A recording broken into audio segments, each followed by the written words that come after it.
At what point does love stop being beautiful and become something painful? She was the closest thing to a goddess that existed on earth. Everything about her was joy, peace, and happiness.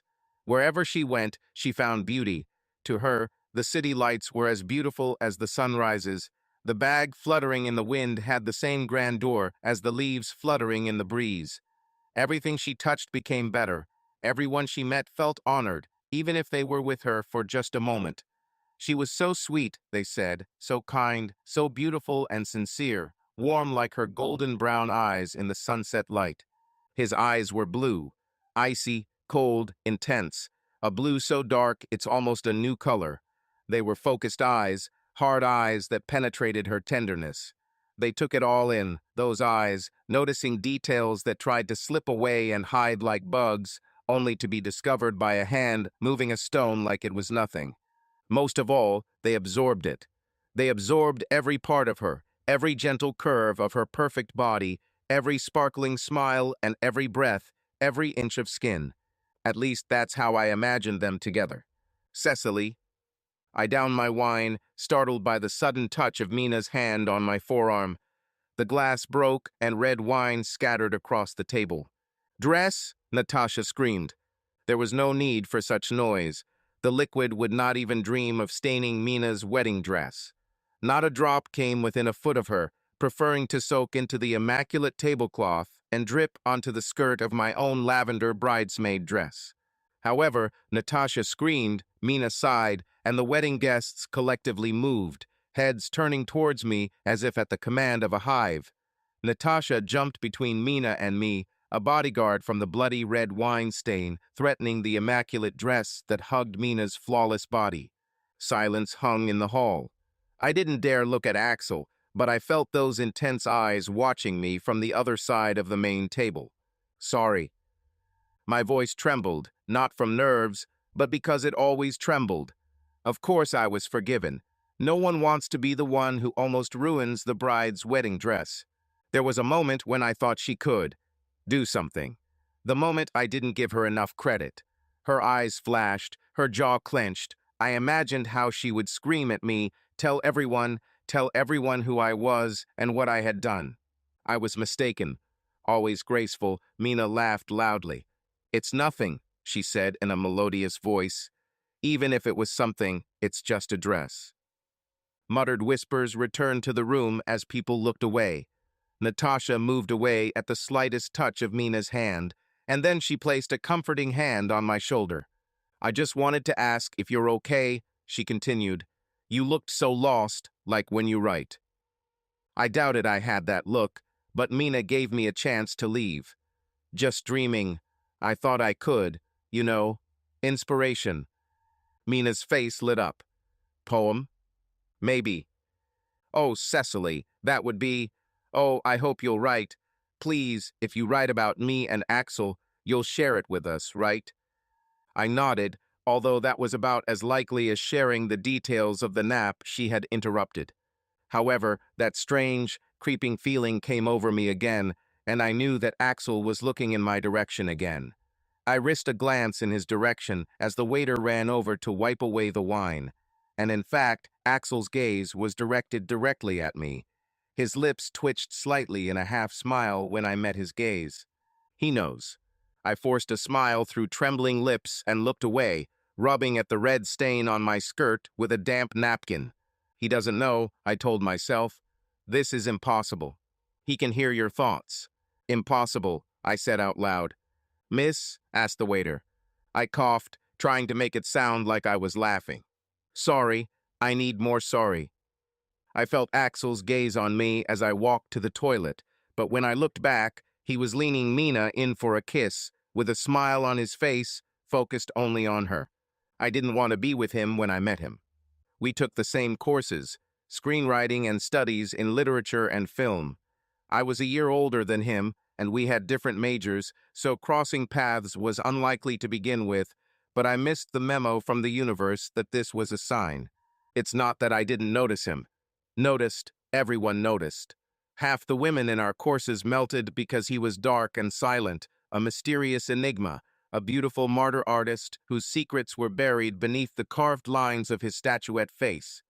The other half melted because he was an athlete.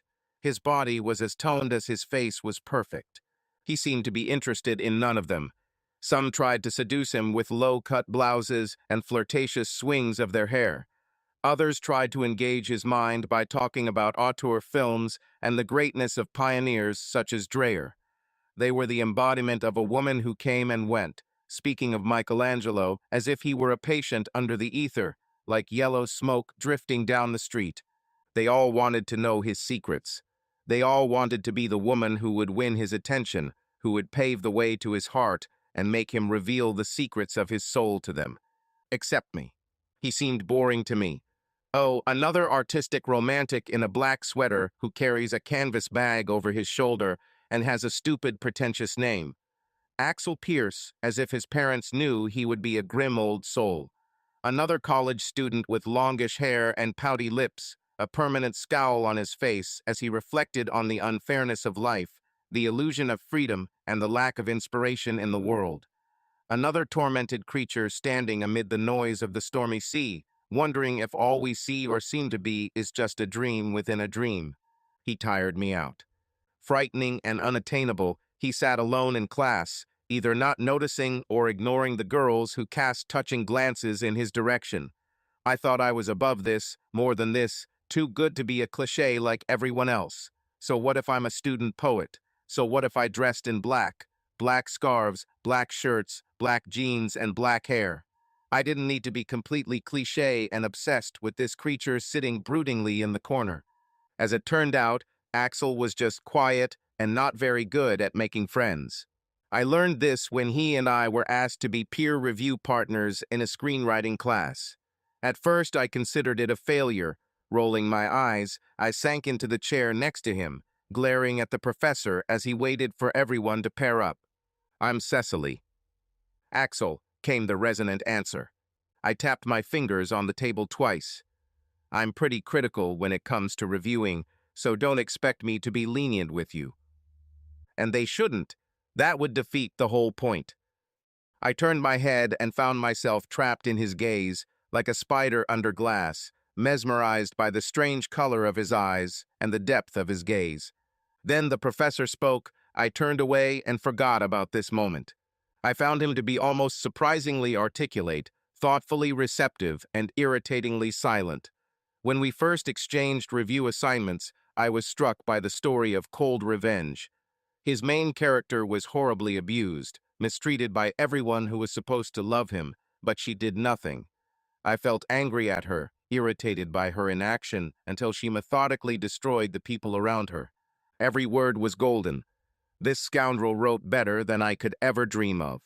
You're going to be a great screenwriter, I told him when I gave him his job back. I want to be a video editor, came the muffled reply. It was almost sad that he didn't want to use such a talent. Gradually, Axel and I became acquaintances. Not friends, really, not much more than people who nodded hello as they passed each other on campus. As the semester progressed, however, we became those acquaintances who met up to study or discuss ideas in the library, and then those acquaintances who went to the campus bar for drinks after a midterm exam. You should meet my roommate, I told him. Why? I think you'll like her. He didn't shrug, nod, say yes, no, or maybe. His eyebrow twitched, which was the most reaction I could have hoped for.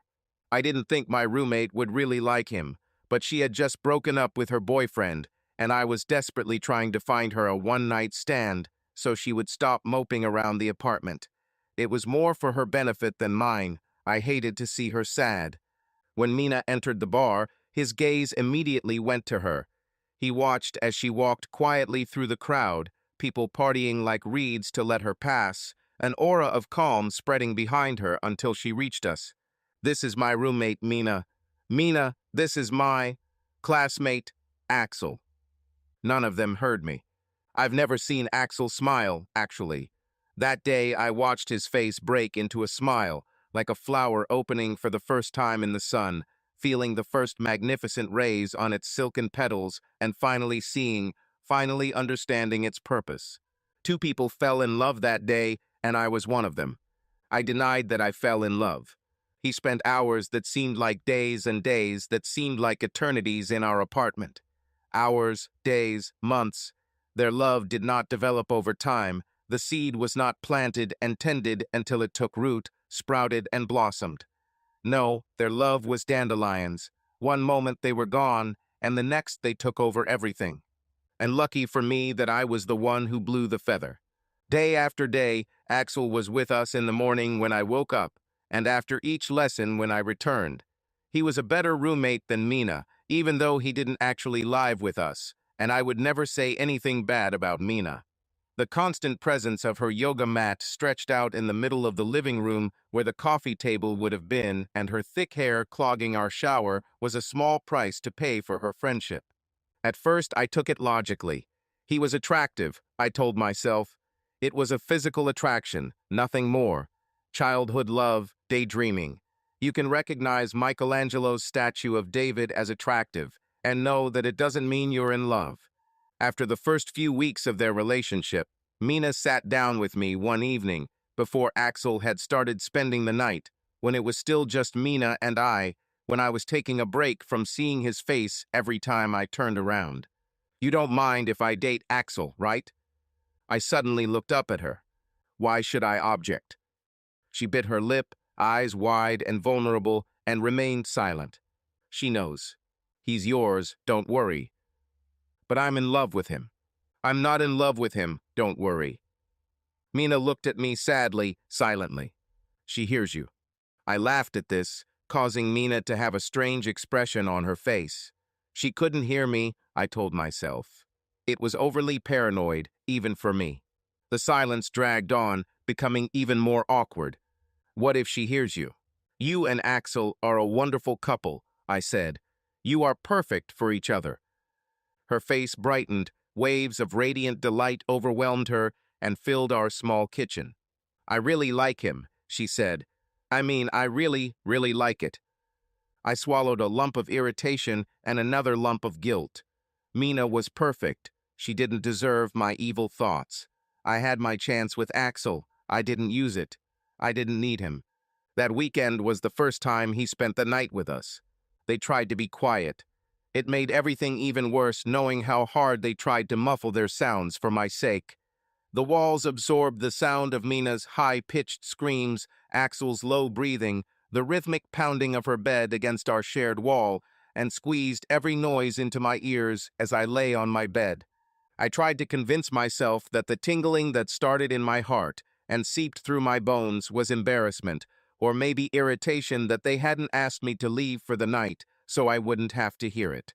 When I came out of my bedroom the next morning and found Axel sitting at my kitchen table with a cup of coffee, I tried to smile. He looked up at me, eyes patiently focused, and asked how I slept. Okay, I said. No. He nodded once, wildly, stoically. Fine. Mina cheerfully ran into the kitchen from the corridor. Good morning, she exclaimed, her voice bright and soft. Precisely, would you like some pancakes? I was thinking of making pancakes this morning. I love pancakes, and I was adamant that I didn't feel anything for Axel, so I said yes and ate breakfast with them. I didn't admit to myself that I was in love with him until one night I heard him say it, his voice as quiet as a pebble falling into a lake, rolling over the walls. I love you, Mina.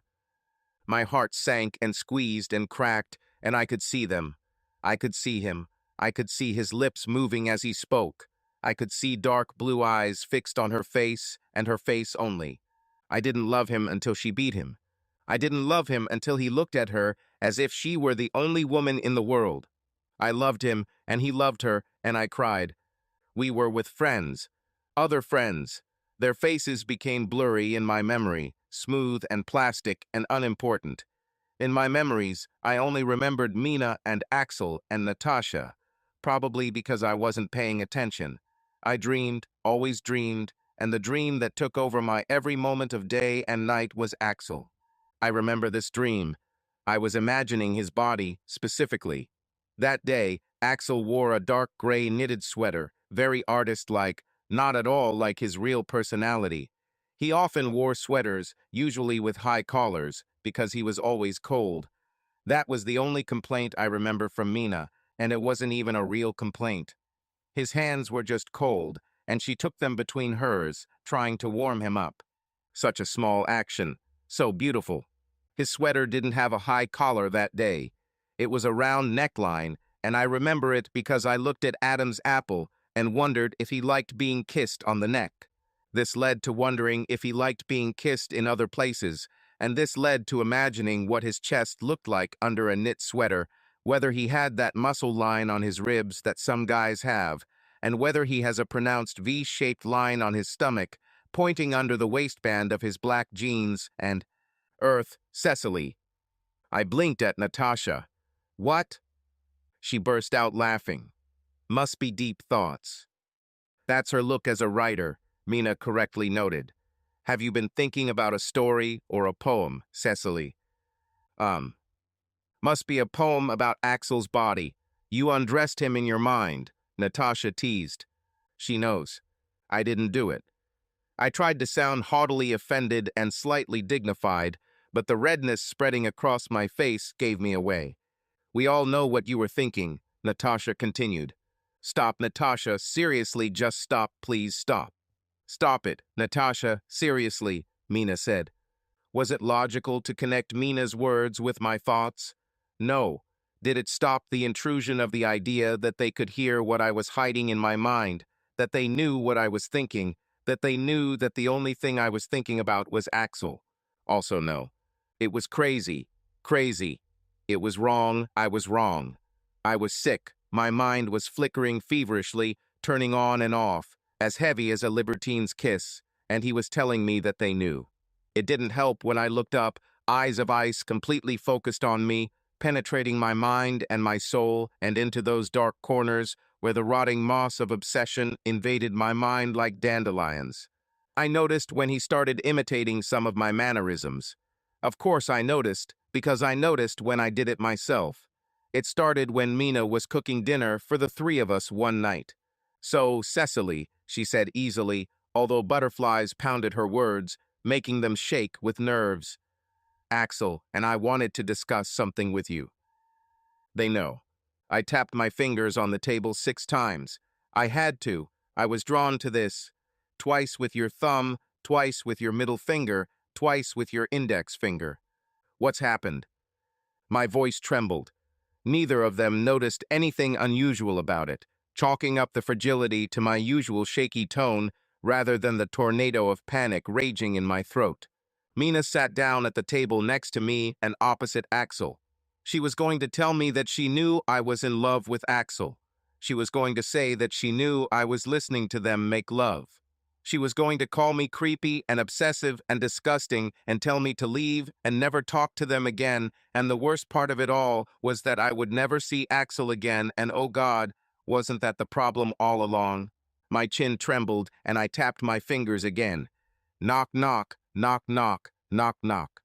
Well, you know, Axel and I have been together for almost a year now. Has it really been almost a year?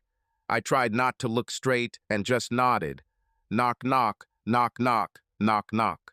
And we were thinking, maybe if you don't mind. Oh my God. Maybe Axel could move in with us. Her voice rose at the end, part questioning, part pleading. To us? Well, yeah, I don't. I mean, if you want to move, you can, but I really don't want you to leave. Axel looked at me. I knew he was watching. I felt his gaze as if his nails were scratching my bare arms. I didn't look at him. I couldn't look at him. Knock, knock, knock, knock, knock, knock. We'll split the rent between the 3 of us, and the utilities too. Her tone was strange, as if she didn't think she'd have to convince me. This was not like the Mina I knew, although perhaps I was imagining it. I was, of course, absorbed in my own thoughts. Is waking up every morning knowing that Axel is in bed just a few feet from mine, albeit on the other side of the wall, worth saving a few $100s a month? Is it worth it, knowing that I will see his face morning and evening, that there is no escape except to close the bedroom door? He will be here all the time, will use the same bathroom as me, will be naked there seconds before me, will eat and breathe and sleep in the same space as me. He will always be there, will be there for me, my tormentor, my love, will be there while I watch him be with someone else. It will be excruciating agony, constant torture. A few $100s a month in savings, and all it will cost is my sanity. Of course, I had already given it away for free, so the decision was simple. Of course, I said. Yes, that's a great idea. Knock, knock, knock, knock, knock, knock. Mina's face lit up, and I smiled back at her, fake and forced, unbalanced. I knew you'd say yes, thank you, Cecily. She hugged me from her chair, warm and smooth, like comforting lobster water. Honey, when do you want to move? I accidentally glanced at Axel and became lost in the ice when he looked back. Next week, he said, and his fingers mirrored mine on the table. Knock, knock, knock, knock, knock, knock. I started looking for a job, something that could supplement my modest income from writing. I applied to publishing houses and newspapers, then bookstores and libraries, and eventually got a job as a salesperson in a fine art store near campus. My lack of knowledge about brushes and canvases wasn't a problem. Most customers thought they knew more than the stupid people behind the counter, and that was true in my case.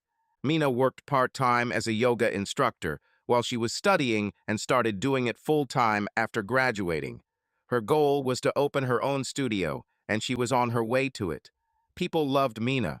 She had a loyal following and just needed the initial investment to branch out and start her own business. Within a few months, Axel landed his dream job. He was hired by a local hockey team as a junior video editor and quickly became his boss's top assistant. I got promoted from salesperson to key manager, so that was nice. 6 months after his graduation, I walked into our apartment after work one evening and saw Mina standing in the living room. The apartment was full of hot, explosive energy that seemed to emanate from where she stood. "Cecily!" she screamed as soon as I entered. Her eyes sparkled, were bright and crazy and completely captivating. "What?" I asked impatiently, giving in to her energy. She burst into tears, spun in place, and could not contain her excessive joy, expressed in an electric dance. "Look!" I did everything as expected. I hugged her and squealed with delight, grabbing her left hand and gasping at the bulky stone adorning her finger. I gasped in theatrical surprise and hugged her again when she asked me to be a bridesmaid, fully obliging and telling her how honored I was. When Axel came out of the bedroom a few minutes later, I teased him good-naturedly, congratulated him, and found myself in the awkward position of not knowing if I should hug him too. Before I realized my decision, Axel had his arms around me and his chest was pressed against mine, and I could smell his cologne and my cheek was touching the coolness of his neck and his breath was on my ear, and I was touching him. Oh God, I was touching him, and then he let him go. I stepped back and laughed. It sounded crazy to my ears, but Mina and Axel didn't notice. Instead, they insisted on having a celebratory drink with me. I drank that sickly sweet, sparkling wine and pretended to be tired. "Long day," I said. "A big order arrived today. It's time for me to sleep. Don't make any noise, you two lovebirds." Ha ha ha ha. Knock knock, knock knock, knock knock. They didn't get any quieter, and I couldn't help but stop crying the whole time. When they finished and I wiped the tears from my face, I started looking for a new place to live. Absence makes the heart grow fonder and obsession grows stronger. I shouldn't have thought that leaving Axel would help me get through this. If anything, it only made the situation worse. I conveniently forgot that I had fallen in love with him even before he moved in with Mina and me, conveniently told myself that moving would be a good idea, that it would be the cure for my poor, unhealthy mind. My new home was a basement 2 blocks from work. It was small, dark, and old. Being in the basement, it should have been constantly cold, but instead it was stuffy. The air hung like a spider's web, thick wisps of hanging heat. Walking from the bedroom to the kitchen was like swimming. Even opening the windows didn't help. The air was still as much a part of my apartment as the walls and floors and lamps. However, When Mina and Axel helped me unload the boxes and furniture I had taken, I was full of hope. This continued until we finished bringing my things in and found ourselves surrounded by towers of cardboard, which crushed my hopes. Mina wiped the dust from her hands. "Don't cry," I said. "I'll just miss you." Her voice sounded unusually quiet. If you ever need, if you ever need a place to stay, we're always welcome." "I know." She hugged me tightly and my heart sank. Over the years, she was the closest thing I had to a sister, the closest friend. It was a testament to how much I loved her that even though she was with Axel, I never felt resentment toward her. I also didn't feel resentment towards him for loving her. After Mina released me, I smiled. I continued to smile as Axel took her place, smiling, trying not to smell the sweat and cologne and him. I smiled when my body tingled, when my heart ached, when we parted. "I'll miss you," he said. "Yes," I answered, barely audible. He looked at me with a strange look. When they left, I sank onto the fluffy sofa that we had dragged down the stairs and covered my face with my hands. I could feel him on me, could feel the ghost of his cologne and sweat clinging to my shirt. He said he would miss you. Mina suggested meeting at least once a week. I always said yes. At first, Axel was there every time. The more often he was there, the more I convinced myself that he knew exactly what was going on in my head at any given moment. The more I convinced myself of this, the more silent I became around him, until I found myself answering questions only in my mind. "How are you doing?" he asked once. "This is terrible, I'm unhappy, and I miss you." There was a long pause for a moment. "Ah, Cecily." "Sorry," I said. "I thought everything is fine." He looked at me, nodded a little, and looked at Mina to continue the conversation. I stopped seeing him so often after that. Sometimes he was there when we met, sometimes he wasn't. Then sometimes he was there, and often he wasn't, and when he was there, it wasn't my Axel, not the Axel I was obsessed with. He seemed withdrawn, more tense than usual, and there was still a small part of me sane enough to assume it was because he thought I was crazy. It was the night a few months before the wedding when everything changed. "Where is Axel today?" I asked when Mina entered the bar. "At work," she answered easily. "He says hi." The evening felt like old times, the times before Axel, the times when Mina and I would just chat and laugh as we talked. We drank a lot and ordered fried snacks, chatting about all sorts of things, and for a while I wasn't obsessed. I wasn't sick. I was just Cecily. Even when she started talking about marriage, I was fine. I was fine up until the moment she smiled sadly, took a sip of her drink, and tilted her head to the left, looking at me. "Are you okay, Cecily?" "Yes, why?" She leaned forward. "I mean, really okay? You seem different." "Another? What could have been different? I've been obsessed with her now fiancé for years. Nothing changed there except the fact that I hardly saw him anymore, and I was miserable because I hardly saw him, and hardly seeing him, I should have just left it all. But instead, my fucked up mind insisted to make me remember what he sounded like and what he smelled like when he carried boxes, and Cecily. I continued to look at her, and Mina looked worried, very worried. "Cecily, what?" "Sorry," I said. I'm fine. I mean, yeah, I seem different. I'm living alone for the first time, and I miss you." She laughed uncertainly. "Okay, well, it's better than me, I guess." "Better than her? What's wrong?" I asked. "I'm worried." "How?" "Axel. Like, because of the wedding." "Just in general," she whispered. We, we fight more often now." "Argue? Are Axel and Mina fighting?" "How?" I asked quietly. She shrugged, still not looking at me. "You know how sometimes people get really upset? Like really, really upset? And it's not. It's not their fault that they get upset." The sip I took turned to gravel in my mouth. Pebble after pebble, stones filled my stomach as I considered what she was asking. Axel couldn't. He couldn't. My Axel was gentle. He wasn't capable of. It was impossible. Mina, you. Please don't tell anyone, she begged. I'm so ashamed. I don't know who else to talk to, Cecily. I just can't. I didn't want to. Is he hurting you? She stopped, her eyes widening. No, she cried. No, no. Notes. He never would. How could you? Cecily, he wouldn't. He would never hit me. I know, I said hastily. You sounded like. She began to laugh in a ringing tone, shaking her head. No, no, I don't. I understand why you might think that. He's not like that. He loves me, Cecily. I nodded, but I wasn't sure if I believed her. 2 weeks before the wedding, Mina and Axel invited everyone in the wedding party to their place for dinner.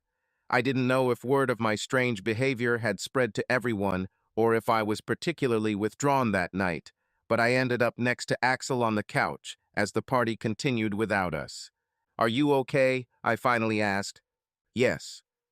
I kept my head straight, but glanced at him briefly. He did not move and continued to look at Mina. You are sure? His larynx twitched slightly as he swallowed. I am fine. I turned my head towards him. You have a scratch on your neck. This caught his attention. He looked away from Mina and touched the thin line that ran from his ear to the collar of his sweater. As soon as he moved his hand, I saw Mina glance again in our direction, her shoulders tense. Here? He asked. Yes. It happened while I was getting my hair cut. My hand shook. I looked at him with disbelieving eyes. Oh. Axel met my gaze. He's lying. There was something lurking in the depths of his eyes that made me shiver. Something cold. Something not quite balanced. Something familiar. Are you okay? He asked. Yes. My fingers moved spontaneously on my thigh. Knock, knock, knock, knock, knock, knock. Axel's fingers echoed the movement, almost unconsciously, and a chill of uncertainty ran down my spine. Something has changed, I said. What? Something's wrong. What's wrong? He didn't say anything, but there was something. That little something that was hiding under his eyes appeared for a split second, and it wasn't guilt or anger or danger. It was something familiar, something wounded, something threatening to get out of control. That's how they know it, right? Axel, if there's something. Forget. Notes. You're wrong. Yes, but it's not. Cecily. His voice was barely a whisper. I'm getting married next month. He knows. I'm happy for you. And I. He knows, he knows, he knows. Okay, well, I'm glad you're okay. He didn't say anything, so I stood up, said goodbye to Mina, and left. Apart from my memories, I didn't see him again until the wedding. After nearly spilling wine on Mina's wedding dress and causing the waiter to look at me like I was unstable, which I was, but that was beside the point, I cleaned my dress as best I could. Natasha burst into the bathroom while I was drying a cloth under the hand dryer. Mina and Axel are going to have a toast, she chattered. They're just waiting for you. Are you okay? Fine. No, I wasn't okay. In any case, I wasn't okay mentally. I wasn't okay ethically. I wasn't feeling good. I wasn't morally good. I wasn't good in any way. I am fine. The stain on the skirt of my dress was barely noticeable, just a dark stain sprayed on my thigh. It's almost invisible. Natasha sounded like she was friendly, but it was an act. I knew it was a sham. I could tell that she hated me. I could tell that she knew how wrong it was for me to be here, that she saw my thoughts and knew what scared me so much. I didn't look at them. I looked, but didn't look. I returned to my chair, took a sip from my newly refilled glass of wine, and waited. A few moments later, the sound of knives on glass echoed throughout the hall as Mina and Axel stood up. They made all the right gestures, embarrassed hand waving, playfully reluctant submission, a long and loving kiss that elicited exclamations and gasps before walking up to the microphone set up next to the table. Axel stood silently next to Mina while she spoke. She was eloquent and sweet, thanking her parents for paying for the wedding, Axel's parents for their support, All the guests from afar who had come such a long way just to celebrate the fact that they would be having government-sanctioned sex with each other for the rest of their lives. Wonderful, ideal life. And then she told them what I did. The best wedding party we could have asked for. I have to especially thank one of my bridesmaids. Not that you all weren't absolutely wonderful, but, Cecily, can you stand up for a second? Oh my God. She was going to tell everyone. She knew, she heard me, and she was going to tell everyone in the room that I was in love with Axel, that I thought about them making love, that I was obsessed, and I was weird, and I was dirty and weird and wrong and... Cecily. I looked at her for a moment, stiffened by nerves. Mina gently motioned for me to stand up. I clumsily rose to my feet, tense, ready to run away the moment she revealed my secrets to everyone. If you don't know my best friend Cecily Larch, you're hurting yourself. Cecily is the sweetest, kindest, most caring person I know. She's a brilliant, creative, and incredibly talented poet. Mina beamed as she looked at me from that spot where she stood. And if it weren't for Cecily, neither of us would be here today. Cecily, thank you for introducing me to the love of my life. You brought me and Axel together, and I am so grateful for that. You're welcome. Raise your glasses to my beautiful bridesmaid, Cecily. I clumsily raised my hand in the air and waved to all the guests. Warmth surged through me, reddening my bones, burning my muscles, and staining my skin. Need to hug her now, you need to hug mine now, move your damn legs. Mina opened her arms as I hurried towards her, hugging me as flashes flashed around us, capturing memories like mice and traps. She hugged me, turning her head to say something in my ear. Thank you so much. Love you to bits. And I swallowed, trying to pretend that the emotions eating me up inside were happiness and joy, and not horror and obsession. I owe you everything. Axel's voice was quiet, even, but not devoid of emotion. I tilted my neck back to meet his gaze. I'm happy for you both, I whispered. It would be strange if I hugged Mina and didn't hug Axel. I forced myself not to linger, forced myself to stand still, not shake, look normal, act normal, be normal for at least 5 damn seconds. Cecily, everyone is watching. For a moment, just a moment, a beautiful, clear, sane moment, I thought everything would be okay.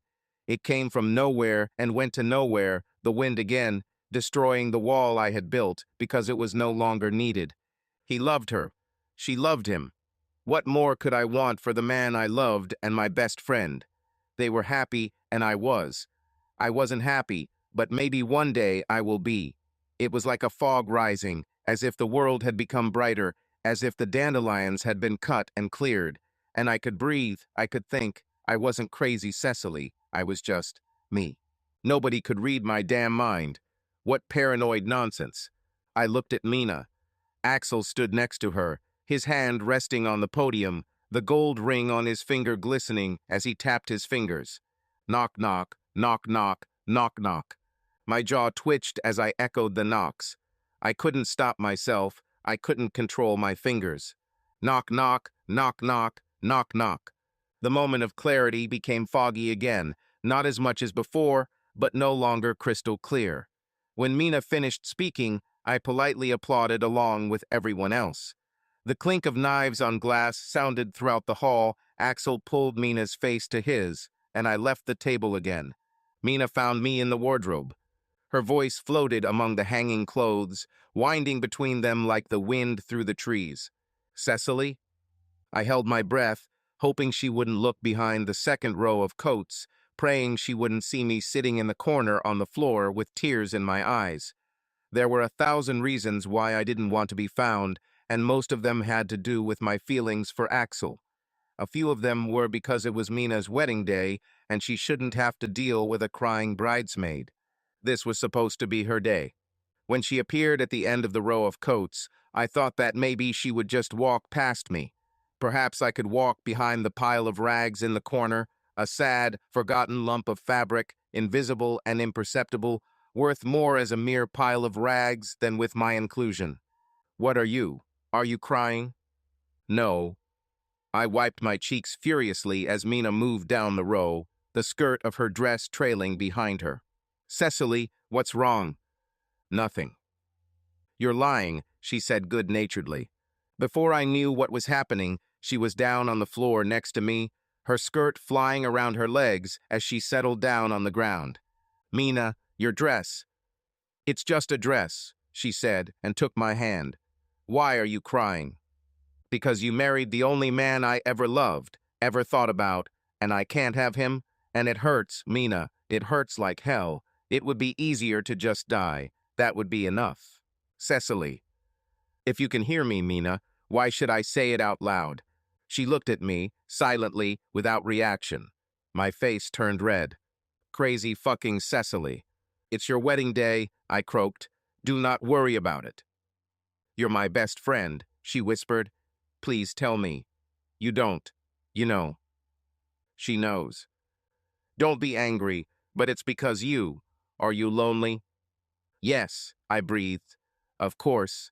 I wish I had someone not like Axel, obviously, but I wish I had what you have with him." "Well played, Cecily. It didn't sound suspicious at all. You're a fucking idiot." She pretended to take my words at face value and put her arm around my shoulder. "I'm sorry," she purred. "I know it must be hard." "Please don't apologize," I said. "It's your wedding day, and I'm so happy for you. I just needed a moment. Let's spend this moment together. I need a break from the chaos, too." She sat with me for a minute, and then another, her closeness comforting.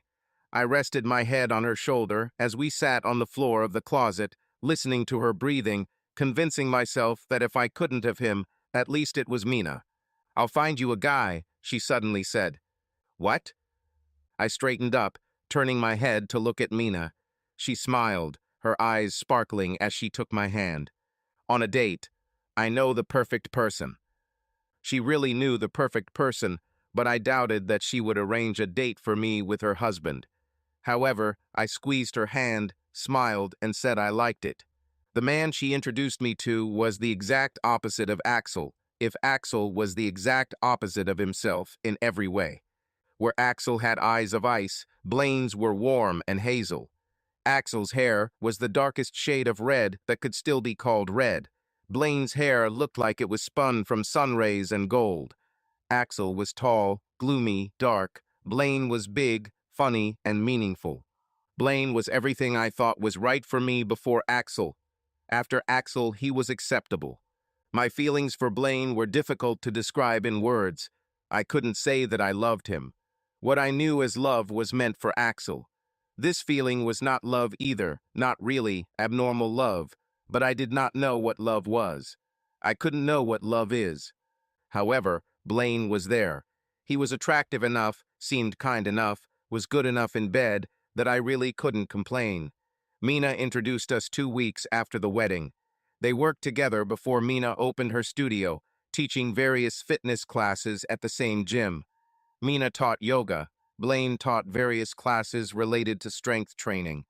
We met for dinner at a bar near my basement apartment. I was supposed to meet him at 7:30, but I went to the bar closer to 8. "Sorry I'm late," I said. Blaine smiled at me across the table. "No problem. Are you late to work?" "No, I just didn't want to come." "Yeah, something like that." "It happens. I hope you don't mind, but I ordered a drink while I was waiting." "Not at all." I called the waitress. "Let me catch up with you." He laughed, lightly and joyfully. "That's what I like to hear." We ate and talked. Well, Blaine spoke. I listened, lost in thought about the topics being discussed, until he frowned and tapped the table. "Hey, if you don't like this date, that's fine, but—" "I like it," I said quickly. My face turned red, and I twirled my fingers on the table. "Just sorry. Had a rough day. I think I miss you." "You're a little quiet. It makes me want to know what's on your mind." He smiled, his teeth almost sparkling from the charm he tried to radiate. I bit my lip, smiling, and Blaine must have thought his charm had worked. In fact, it only convinced me that Blaine couldn't read my mind, and therefore he might actually be the perfect man for me. We had some more drinks, and I started talking a little, telling him about my writing and work and how it was all I really had. We talked about movies and TV shows. I asked him about books, but Blaine said he didn't read much, and we drank more and more and more until several hours passed and we left the bar staggering. So, Blaine said. I put my arm around his shoulder. We both leaned on each other so as not to fall on the sidewalk. There, I said. Huh? I live there. I pointed in the general direction of my house. Are you inviting me to your place? No, I'm telling you to come to me. We both laughed hysterically and swayed along the sidewalk. He followed me, lips pressed together in a kiss as the basement door slammed shut behind us. Before I could turn on the light, he began to take off my jacket, sliding it off my arms as I tugged at the hem of his shirt. Damn, you're impatient, he whispered as I gave in to his shirt and began unbuckling his belt.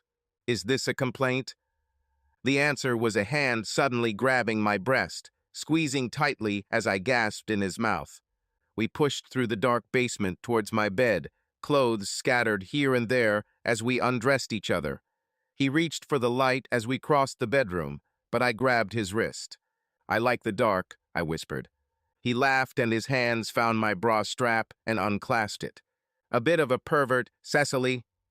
You don't know half of it. Can I stay the night? He whispered. Yes, I said. He stayed that night and the next night, and after that he complained that it was too hot in my basement and suggested that I come to him next time. I agreed, and from then on we spent every few nights together in his apartment. He wasn't Axel. No one else was Axel, but I couldn't have Axel.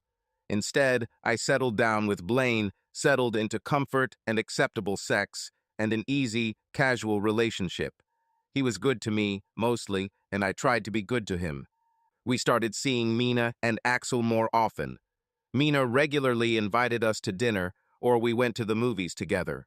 Blaine and Axel got along well enough, although Axel was so quiet that it was hard to tell if Blaine actually liked him. Every time we went out together, I tried to hold Blaine's hand and kiss him as often as I could without it seeming intrusive. It didn't prove anything to anyone but myself, and since it didn't really prove anything to me, I wasn't sure why I was doing it. I just needed to show myself that I was with Blaine, only Blaine, and that Axel was never an option. It wasn't a cure for my illness, but at least I could control the symptoms. I still pictured Axel almost every time Blaine and I made love, but the pain began to fade, then just become a quiet tingle in the back of my mind whenever I saw him. 6 months have passed. Mina and Axel bought a house together and moved out of the apartment we shared. Mina's studio opened and was a resounding success. Axel was Axel. He didn't talk much to anyone and didn't talk to me at all. I was still working at the art store. I dated Blaine because it was convenient. Because it was convenient, I felt comfortable. Because I felt comfortable, I didn't notice any subtle changes. He wanted to have sex all the time. Every time I saw him, he wanted to have sex. It didn't matter if I was tired or hadn't showered or whatever. That didn't stop Blaine. It was easier to just let him, so I thought about Axel. I didn't notice how he sighed heavily, how his touch became harder and harder, trying to get me to react, trying to pull me out of the place of numbness. I was lost in my thoughts. For hours and hours I thought about Axel. It didn't really hurt anymore. It was almost a comfort. It was like pouring milk into coffee before adding sugar. It was what I always did. It never occurred to me to add sugar before milk, just as it never occurred to me to stop thinking about Axel. Even seeing him in person was no longer difficult. His brightness faded, the fire of his hair dimmed, and the ice of his eyes melted until he really seemed gray to me. Everyone seemed gray to me, gray and boring and uninspiring. What is this? Blaine asked one night, picking up a notebook that was sitting on his coffee table. Poems, I said. Yours? I shrugged. I tried to write. He leafed through the book, raising eyebrow after eyebrow as he read my words. Are they good? I shrugged again. They were terrible, but Blaine didn't know enough about poetry, prose, or language in general to have the slightest idea of what good poetry was. Are you going to publish them? Probably not. Maybe we should think about a career or something. I didn't answer, and Blaine muttered, rolling his eyes. Ready? He asked a little later. I didn't move from the sofa. Yes. Again, he raised his eyebrow at me. Cecily, I wish you would try at least a little harder when we go out in public, you know. These words should have hurt me. Instead, they were left emotionless. I shrugged again, went into his bathroom, cleaned myself up a bit, and then joined him in the kitchen. Acceptable? I asked. What's wrong with you lately? Are you mad at me or something? I shook my head. He sighed. Okay, let's go. He drove me to the restaurant where we met Mina and Axel. After he parked the car, he grabbed my wrist before I could open the door. Listen. His voice was stern, almost angry, and his fingers squeezed the thin bones in my wrist so tightly that I screamed. I don't know what's on your mind, but cheer up. Don't embarrass me in front of Mina and Axel, got it? I looked at him for a minute, a long minute, a minute in which I tried to evoke some feeling. Anger or fear or humiliation or confusion. Anything. A spark of anger flared, almost flared, but died down into apathy when I looked into Blaine's eyes. Got it, I muttered. He let go of my wrist, and I opened the car door. Mina and Axel were already sitting at the table. Blaine changed as soon as we saw them. How's my favorite yoga teacher? He said cheerfully as Mina stood up to hug him. Great, thanks. How's my favorite fitness trainer? He muttered something, and she laughed before releasing him from the hug. Cecily, how are you? Fine. She hugged me, then looked me up and down, her eyes clouded with concern. Fine, she repeated. Yes, okay, I said. Axel surprised us all by greeting us warmly, smiling as he stood up to shake Blaine's hand. Then, without warning, he hugged me. The numbness went away, the world filled with color, and my heart began to beat wildly as his body touched mine. 6 months of pain, love, desire, and obsession came back suddenly and powerfully, rushing over me, surrounding me, and passing through me like a waterfall. Oh no, oh no, oh no, oh no, oh no, oh no. A high-pitched laugh burst from my chest. Blaine's face twisted in disgust as he watched, and Axel let go of me. Sorry, I babbled. It was unexpected. Hello, Axel. Good to see you. Sorry. You just surprised me, that's all. Nothing. Nothing like that. Sorry. Mina laughed. What are you sorry? For a strange laugh. Things. I felt my cheeks turn red and fell into the empty chair next to Blaine. Axel didn't seem to notice my awkward state, or if he did, he ignored it and sat back down. The air around him seemed to pulsate and vibrate, radiating possibility, and he looked at Mina with longing. She caught his eye, and her face tightened before she laughed again. Just tell them.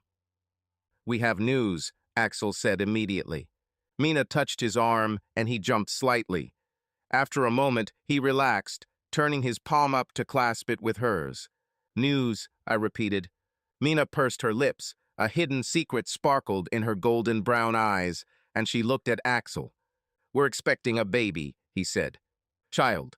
It may have just been in my head, but it felt like the world stood still for a moment. A beat, a heartbeat, a long moment of processing, turning the words around in my head. Baby, baby, baby, baby, baby, baby, they're expecting a baby. Blaine looked at Mina.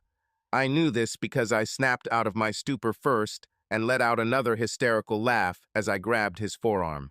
Baby, I can't believe it. My voice was shrill, shaky, shocked. Blaine came to his senses when I looked at him, tore his eyes away from Mina, and smiled widely. Damn, man, congratulations. He jumped up from his seat and patted Axel on the back, then leaned over and kissed Mina on the cheek. Congratulations, Mommy. She cried and dabbed at the corner of her eye with a napkin. It's still very early, she said quietly. It's very early, so just don't tell anyone yet, okay? Just in case, if something happens. Nothing will happen. Axel's voice was low and booming as he squeezed Mina's hand. There was a tiny bit of shyness among them, the smallest hint that something was wrong.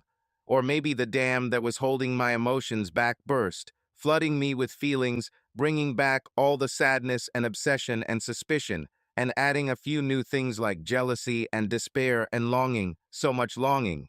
It was well possible that I was just imagining the sudden tension, praying that there was a crack there, and then wallowing in the guilt I felt for wanting such a thing. I spent the rest of the evening absorbed in thoughts of children. Children, children, children. I couldn't imagine what Mina and Axel's children would be like. Will they have Axel's hair? Probably not. The red color would be lost under Mina's genes, just like his blue eyes. His fire and ice will be lost, drowned in the enveloping waters that make up Mina. Maybe the baby would have Axel's face, but I couldn't reconcile Axel's strong bones with Mina's earthy tones. If Axel and I had children, they would be beautiful. His red hair with my green eyes, or my black hair with his blue eyes. We would have children who looked like characters from fairy tales, children with flawless pale skin and beautiful faces and small curved noses. People would look at our children, extraordinary little creatures of unearthly beauty, and they would be jealous and amazed and delighted that one little creature could be so perfectly formed. If Blaine and I had kids, they'd be cute, I guess. Cute in the way that all mothers think their children are cute. The evening passed in the blink of an eye, and when I finally got the image of tiny, fairy-like children with red hair and green eyes out of my head, Blaine was pulling into the parking lot of his apartment. "You're staying?" he asked. I nodded and followed him inside. "So this is interesting," I said casually as we dusted off our coats. Blaine chuckled in response. "What do you think, boy or girl?" He shrugged. "What do you think it will look like?" "Probably like Mina, I think, but maybe it is." "Would you just shut up about the damn baby, Cecily?" I pulled back, my mouth hanging open and unspoken words hanging from my lips. Blaine looked at me with cold and angry eyes before laughing awkwardly. "I can't keep you talking all damn night, and now you just want to talk about the baby." "I just... SHHH. He grabbed me roughly and kissed me so hard that I thought my lips were bruised, cracked, or bleeding. I resisted, pressing on his chest. "Blaine, wait. Don't keep me waiting." I had been so wrapped up in myself all evening that I didn't notice the change in Blaine. I didn't notice the tension running through his muscles, the whiteness of his knuckles, the hard line of his jaw as he clenched his teeth.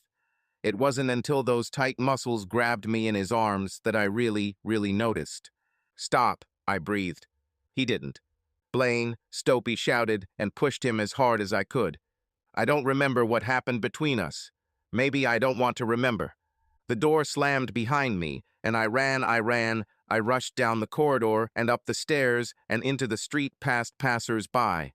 My shoes clicked on the pavement, creating a rhythm of fear and anger, my thoughts humming in the background in a twisted a cappella. He hit me, I hit him, he hit me, I hit him, he hit. The words swirled and rose, bubbling and boiling and spilling out of my eyes. When I finally had to stop and catch my breath, leaning over and breathing deeply while my lungs burned and my body screamed, they coalesced into one clear thought. Axel wouldn't do this to me. I hid in my basement for a week. My boss fired me after I didn't show up for work 3 days in a row. He left a message on my voicemail because I refused to answer my calls. Mina called several times. I didn't answer her either. The first message she left was full of sympathy. "Hi, Cecily, this is Mina. Sorry I didn't get through. Blaine says you two broke up, and I just wanted to see how you were. I'm so sorry it didn't work out for you. You seemed so happy the other time, but you gotta do what's best for you. Call me back when you can and let me know you're okay. Love you." The next message arrived 2 days later. "Hey, Cecily, it's Mina again. Just checking on you. Blaine is also really upset about your breakup and says he can't get through to you either. I'll come see you later, okay? I'm worried about you." That night, the message was impatient and annoyed. "Cecily, this is Mina.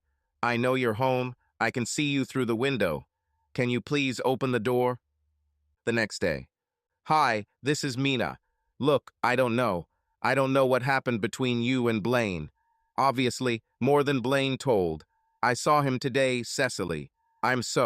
Cecily, I'm worried about you. Please answer. Please call me back. After deleting the last message, I wondered vaguely when Mina started talking to Blaine so much. Perhaps Blaine was trying to do some damage control. I didn't answer the door when Mina arrived because the left side of my face was still purple. By the time the swelling had subsided enough for me to cover up the redness with makeup, it had been almost a week since the night Blaine hit me. For the first few days, I huddled in my bedroom, didn't sleep, didn't eat, terrified that Blaine might come. I sat in the corner, clutching my cell phone to my chest, staring intently at the door and jumping at every sound, be it real or imaginary. I dozed off on the third day after I was fired, but before Mina's second call. When I woke up, I crawled into bed and slept restlessly, taking several naps over the course of 2 days. I stood up when I heard a knock on the door, but when I saw myself in the mirror near the entrance, I turned and crawled back into the comfortable darkness of my room. When the guilt for worrying Mina outweighed the shame and fear and anger, I stood up, took a shower, put on a layer of makeup that didn't quite hide the bruise, but was better than nothing, got dressed, combed my hair, and cautiously peered out the door, looking around the yard before run to your car and go to Mina. When I arrived at Mina and Axel's house, I parked on the street, walked to the front door, and raised my hand to knock, but stopped. The open window on the second floor emanated a familiar melody, the familiar rhythm of the bed hitting the wall and muffled moans. I should have called first. My face turned red, and I turned to go back to the car, but hesitated. It was a familiar song, but not their song. I knew. I've been listening to Axel and Mina make love for years, and I knew beyond a shadow of a doubt that what I was listening to was a cover of their song, a version that was almost but not quite the same, and Axel definitely wasn't on that remix. My heart raced as I took a step back, and then another. I nearly fell down the steps before hurrying back to the car, unable to believe what I was hearing. I sat in the front seat, lowered and looking at the front door of their house. She can't cheat on him. Impossible, I whispered. Mina is not a traitor. Mina was. Mina loved him. She was supposed to love him, she married him, and he was. He was Axel. She married fucking Axel and cheated on him. I had to be wrong, I reasoned. Maybe Axel had a cold or something, and he just didn't sound like his usual self. I believed that about as much as I believed that Blaine should be given a second chance. Still, I sat in the car and looked at their house, waited, watched, prayed that what I heard was not true. She could not. When the front door opened and Blaine came out, I bit my lip so hard that it bled like love, like roses, like the blackness of betrayal and all-consuming rage. I sat lower in the seat, visible only with my forehead through the window, my eyes watching as Blaine walked to his car, got in, and drove away. He didn't notice my car and didn't see me. However, it was a long time before I was able to lift my fingers from the steering wheel and get out, unsteady on my feet as I walked. When Mina opened the door, she stared at me for a moment. Her lips were still slightly swollen, her hair artificially disheveled around her head. Cecily? Hello. She hugged me and pulled me towards her. I smelled him on her, the smell of sex, bitter and musky and wrong. She should have smelled like Axel, not Blaine. Come in. I was so worried about you. I followed her into the house, barely listening as she spoke. She brought me a glass of water, and we sat down at the kitchen table. How do you feel? She asked. She put her hand on her stomach. There was no visible rounding there yet, but she smiled modestly. Okay, for now. It's still so early. Is Axel home? She tensed. No, why? My heart sank as the last straw slipped from my fingers. I need to talk to you. Only you. Mina relaxed. Her face was as welcoming and calming as ever, but I knew that underneath that beauty there was a snake. Blaine hit me, I said. She must have recoiled or turned pale or looked shocked or something like that when I told her what happened. Instead, she looked at me calmly, still trying to maintain the sense of integrity she always had. What is he? He hit me, after dinner with you and Axel last week. Mina nodded slowly, pursing her lips. Blaine said, he said you got a little aggressive when he tried to break up with you. There was no point in denying the truth of this statement. I hit him back, but only after he hit me. He never tried to break up with me. Precisely, are you sure? Because I know sometimes you don't. Well, do you think I'm crazy? Do you think I'm lying? She grimaced.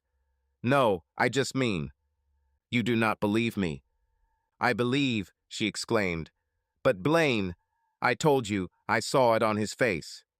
Yes, it was from me. I pulled the napkin from the holder in the middle of the table, dipped it into the glass of water, and wiped the base off my cheek. I did it after he did it. Precisely. I'm not saying you're lying, but you're sleeping with him, so you're on his side. Her mouth dropped open in surprise. What? She finally said. I saw him leave. This does not mean I heard you two having sex. You couldn't. I heard Mina, I really heard you, and I saw him leave, and I can't believe you did that. She was silent. The calm, beautiful, peaceful Mina I knew was gone. For a moment, for one fleeting breath, her golden brown eyes became liquid, dangerous, beautiful, and terrifying before she began to cry. It's not that simple, she whispered. So you admit it? Yes, she hissed. I admit it. It's just, you don't understand. How long, Mina? Were you sleeping with him when we met? She shook her head. How long? A few months. Months. She did not insult me, pretending that it was the first time, that it was a mistake, that it was a moment of passion when she was not thinking. She told the truth. She started sleeping with him while he was sleeping with me. Why did you do this? Her jaw tensed. She looked almost regretful, almost remorseful, almost sad, sad in the way a hyena might look after tearing the flesh from the bones of a gazelle. It's not. You two always seemed so happy together, she whispered. You were always touching each other and kissing. I wanted that. Axel, he's not the person I fell in love with. The room spun around me. How could she had Axel? On what planet did it make sense that she would want Blaine just because we kissed in front of her, because he was mine, because she was? How could Mina be jealous? She had Axel. How is it? You've only been married for 6 months. 6 months, Mina, and you're cheating on him. You will not understand. Her voice was weak, wavering more than mine on a normal day. She sounded broken, truly broken, and for a moment I felt sorry for her. She was my best friend. Something was wrong, something was causing distress and pain and problems in her life, and didn't I owe it to her to help her solve it? Didn't I owe it to her to understand her? I might have considered it if it weren't for the fact that she was hurting Axel. So you're cheating on him. Is this your decision about some bullshit you think you're having? You do not understand. She looked at me angrily. So explain it to me. I can't. I looked at her, at the hand resting lightly on her stomach, and the realization came to me. Oh God, Mina, the baby. No, she interrupted. This is Axel's. I looked at her, silently, trying not to judge, trying to suppress the anger I felt on Axel's behalf, trying to refrain from shaking her and screaming, telling her what an idiot she was for cheating on the model of perfection with Blaine, of all people. Mina, why? I insisted again. She swallowed and risked a glance at me. There was powerlessness, sadness, and lost regret in her eyes, and a darkness that I had never seen before.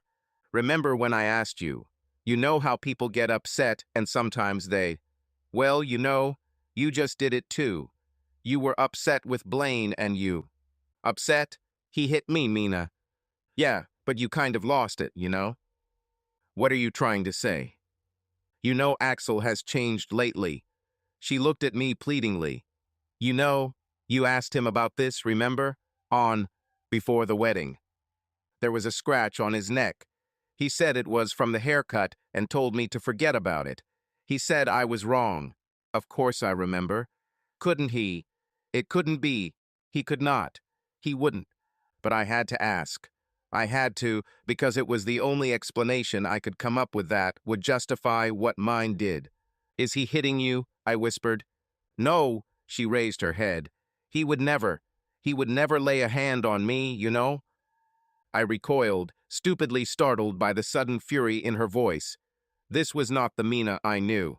This was not Mina, my friend, my neighbor, the woman who was beautiful, sweet, and peaceful. When did she become this? When did she turn from my Mina to the crying, angry, shaking woman in front of me? Even worse, why didn't I notice? I was supposed to be her friend. You should tell him, I said. Mina, you can't hide it. Should I tell him? She laughed, sounding like crinkled plastic bags, and shook her head. So you can comfort him and beg at his feet for him to finally pay attention to you. I swallowed the pain and shook my head. The tingling in my body intensified, spreading through my toes and heels, up my spine and through my ribs, squeezing my lungs and stomach like a vice. She knows. Of course she knew. This isn't about me. If you're not going to tell Axel that you cheated on him with Blaine, I will. Her eyes were wild as they darted around the kitchen, and I watched as her face softened. It changed, transformed, turned from a snake into a helpless baby deer. I frowned, confused, as she let out a subtle sob, her voice filled with a deep pain that wasn't there before. She hesitated, then shook her head and sobbed. Precisely, why do you say that? Because you. I'd like to know the answer to that, too.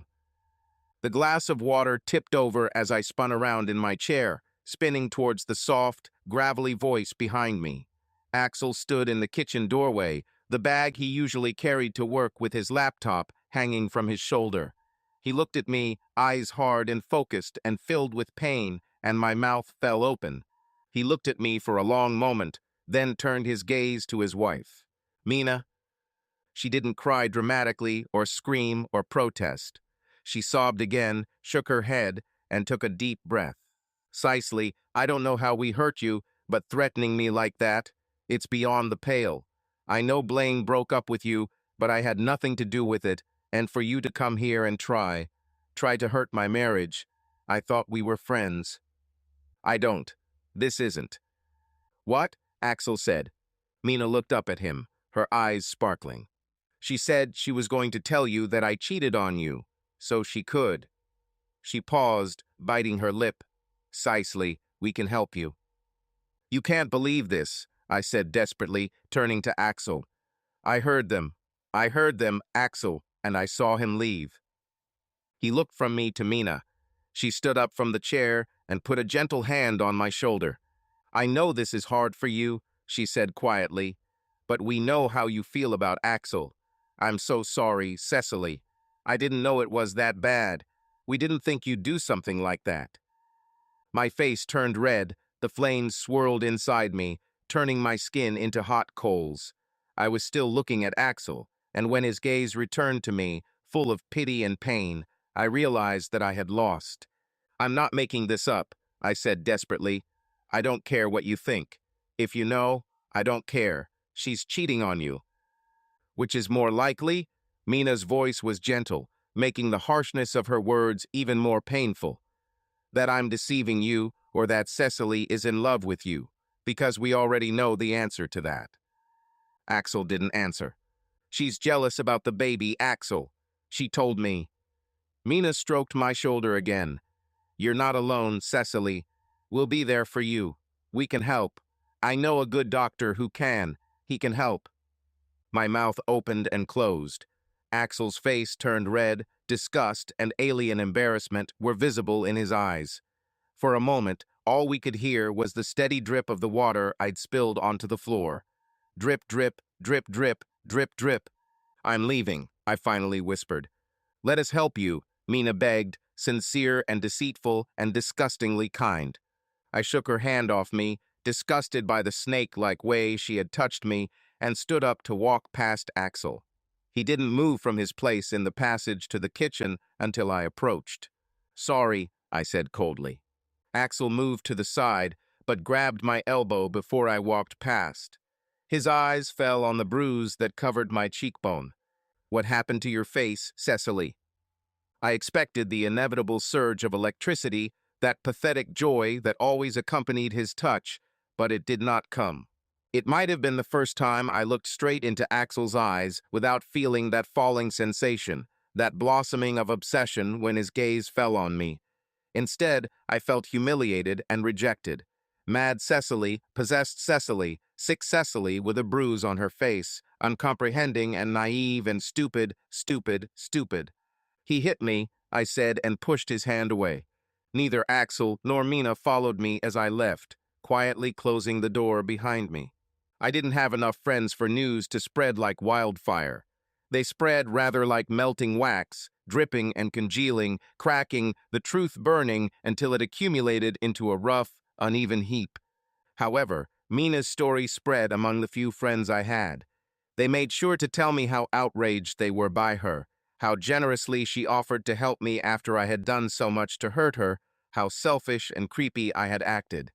Then the messages stopped. My phone stopped vibrating with angry texts and mocking voicemails, and I was left alone. I applied for unemployment benefits, but was denied. I considered Mina's suggestion to visit a doctor and decided against the idea myself. I didn't have the money for this, and I certainly wasn't going to ask Mina for help. I sat in my basement for a week. The air was hot and sticky. It enveloped me, holding me, surrounding me with a web, but I was so cold. I pulled on several sweaters and covered myself with blankets, sweat dripping from my forehead and soaking the fabric around me, but I couldn't stop shivering. I thought about the child and cried, realizing that I would probably never meet him. I thought about Axel and curled up into a ball, smaller and smaller, the weight of the blankets not enough to crush me the way I wanted. The bruise faded until it was just a barely visible stain on my cheek, like paint smeared onto skin and then washed away. I woke up one morning, covered in sweat, my hair stuck to my face, my lips chapped and dry from dehydration. I untangled myself from the blankets, took off 2 of my 3 sweaters, and weakly made my way to the kitchen. I let the water run while I filled and drank glass after glass. I drank until my stomach was full, bloated with liquid, and my skin felt cold and clammy. It's been 2 or 3 days since I've eaten. There wasn't much food in the refrigerator, but there were a couple of cans of ravioli in the pantry. I opened one and ate it cold while I heated the other on the stove. After burning my mouth with the second can, I took off the rest of my clothes and went to the shower. I stood under the water until it turned cold, then dried my hair and put on clean clothes. I collected the blankets and sweaters and washed them. I wiped down the countertops, swept the floor, opened the window, and lit a candle. I did all this mechanically, my thoughts empty and pale, welcoming the numbness and using it to free myself from the prison in which I had put myself. I didn't know why that day was the day it took over, why it was the day I started to pull myself together. I didn't know why the sick thoughts in my head became silent. All I knew was that I was slowly, gradually, painfully making my way out of the cage that was twisting me. I had to understand that by freeing myself, I became vulnerable to being caught by someone else. When he knocked on my door, I had just finished making the bed. My shoulders tensed as fear crept up my spine. This couldn't be good news. There was no good news. I was sure it was either my landlord threatening to evict me, or Mina coming to brag, or another friend coming to rebuke me, or Blaine coming to do something. I cautiously approached the door, quietly, curious, but scared, only intending to peek through the peephole and then sneak away as soon as I found out who it was. He knocked again, and I almost screamed. "Cicely, I know you're home." The words were muffled, but it was him. Quiet and even, but not devoid of emotions. Deep, echoing, disturbing. The only voice I would open the door for. However, after I unlocked the bolt, I slowly opened the door. I looked out and saw him, and then forgot that I was trying to open it slowly when I saw his face. There was a bruise on his cheekbone, an almost perfect mirror image of the faded one on my cheekbone. There were also bruises scattered across his forehead and other cheek. Angry red scratches adorned his brow and neck, and his lower lip was swollen and split. His eyes met mine, watching as I looked him over, watching the stunned shock flash across my face. Axel, mindlessly, I reached for it, not sure if it was real, needing touch to know for sure. He was real, but I couldn't find out on my own terms. I screamed from surprises as he grabbed me, surprised by the way his arms wrapped around mine, and then his lips pressed against mine. The swollen area that was broken and swollen should have been painful, but he kissed me hard. Axel kissed me. Axel. I answered instinctively, my mind going blank, voices and anger and horror silent as I returned his kisses. It was everything I wanted, his body pressed against mine as he claimed my lips. My body rejoiced, caught fire, yearned for more, and I gave in. I kissed him, I touched him, I ran my hands up his arms and up his neck. My fingers touched the raised scratches on his throat, and I froze. Axel, I muttered, trying to turn my head away. He guided my lips back to his, and I tried to pull away again. Axel, stop. He stopped, his eyes opening as he stopped kissing me, and it took all the strength I had ever had or would ever have again to push him away. Mental strength, at least. Axel didn't move away from me, but he stopped touching me. He silently watched as I touched my fingers with my lips, trying to understand what had just happened. "What are you doing?" I whispered. His jaw tensed, but he didn't answer. "Axel, what the hell is going on?" He responded by confessing. "I know she was lying. She's sleeping with Blaine." This answered some, but not all. "Why are you here?" The light reflected in his eyes, flickering like the sun on a dagger. "She hurt you too. You never cared about it. Don't you want to take revenge on her?" My mouth dropped open in surprise. Axel took this as agreement and pressed his lips to mine again, insistently and decisively, and this time I did not push him away. However, I also did not respond to kisses.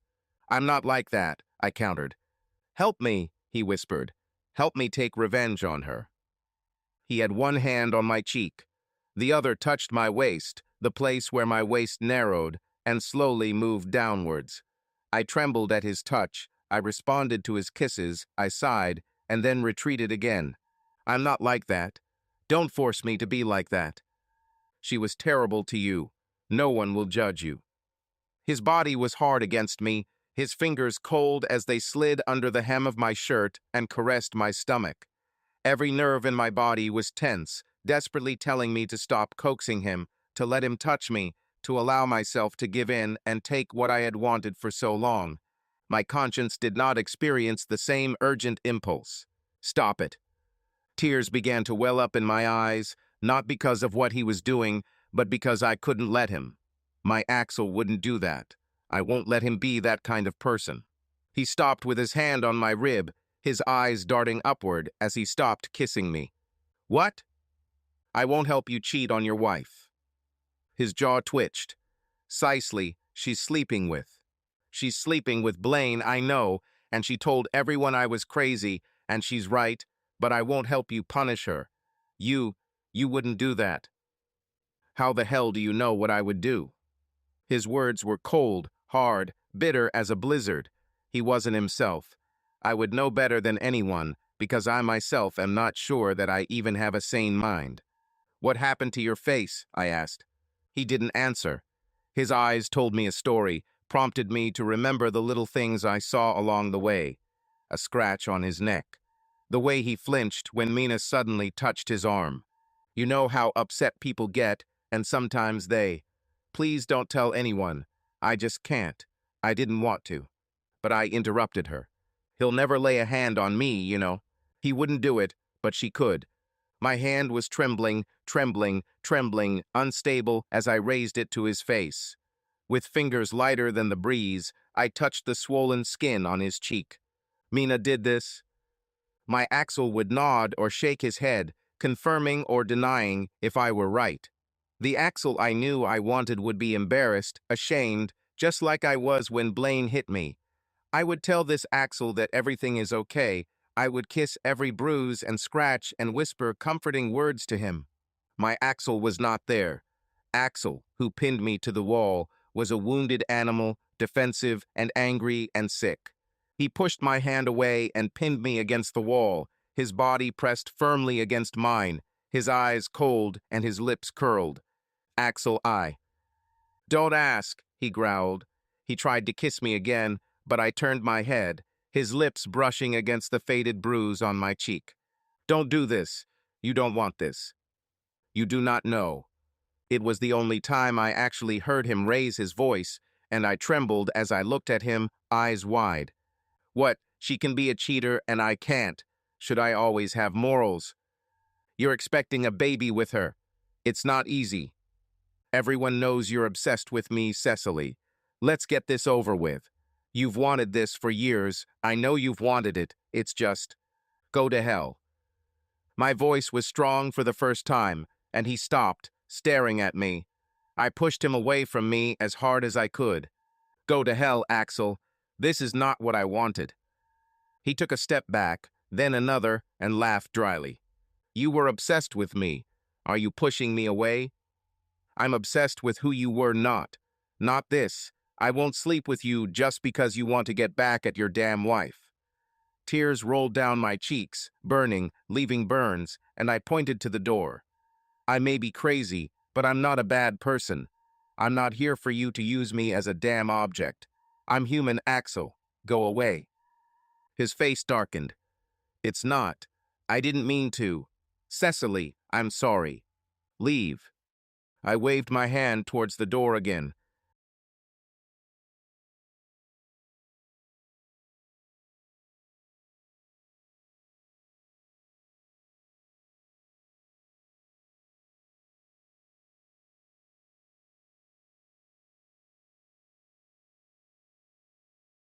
Rage filled me. This was a new obsession, a stronger obsession, and I almost calmly accepted that it would break me.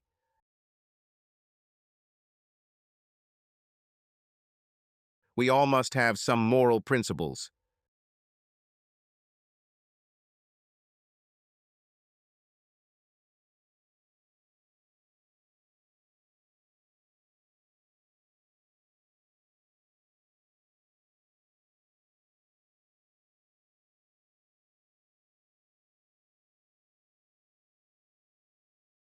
The next day, I called the yoga studio from a blocked number and asked for Mina. The receptionist put me on hold, and when Mina answered, I hung up. Then I drove back to Axel and Mina's house. I was pretty sure Axel was at work too, but I knocked on the door anyway and waited a few minutes before starting to look for the spare key. Axel was smart enough not to leave it under the welcome mat, but Mina always forgot her keys somewhere, so there was always a spare one. I was about to start digging in the flower bed to see if there was a fake stone there when I noticed a bronze door knocker on the door. Who uses a door knocker these days? There was a small latch on the hammer, barely noticeable, and when I opened it, the hammer opened. I took the spare key out of the hammer, turned around, picked up my new car, and drove to the nearest hardware store to make a copy of the key. When I returned the old key, used the door knocker to knock on the door again, then tested my new copy in the lock. She worked. I slammed the door and locked it, then headed back to the bus stop and drove home. The next day, I headed back to Axel and Mina's house. Mina's car was in the driveway, so I hid in my car and watched the house for a while. She left about an hour later, and I got out of the car and hurried to the front door. I still knocked on the door before entering, just in case. The house was quiet when I entered. The air almost hissed when I moved him, as if he knew I wasn't supposed to be here. I ignored it and began to quickly search the house, not wanting to spend any more time there than necessary. I didn't know what such evidence looked like. Mina was a hard-hearted bitch, but she wasn't stupid enough to leave a full written confession about how she beat her husband lying around. The search was unsuccessful until I reached the bedroom. Mina has always been a little sloppy. Axel was much neater, but their bedroom looked like a tornado had gone through it. Mina's things were everywhere. On the bed, on the chair, hanging from the dresser drawers, on the floor in the closet. I tried not to touch anything so as not to arouse suspicion, but it was precisely what was not there that told me. Some things were missing, and that gave me a clue. Only half of the drawers were filled with Mina's clothes. The other half was empty. One side of the bed was wrinkled and newly made. On the other lay a stack of clean laundry. There were still a ton of Axel's clothes in the closet, but the missing items spoke for themselves. His favorite sweater, which I knew he would never leave at home. The jacket he always wore. His razor and toothbrush were missing from the bathroom. I pushed the hair straightener away and pulled my hand back with a hiss, realizing that Mina had left it on. She almost burned down our apartment several times doing the same thing. Now that she didn't have a roommate or husband to keep an eye on her, it was a good thing I barged in so soon after she left. Shaking my head, I pulled the plug out of the socket, making sure it wasn't touching anything before leaving their house.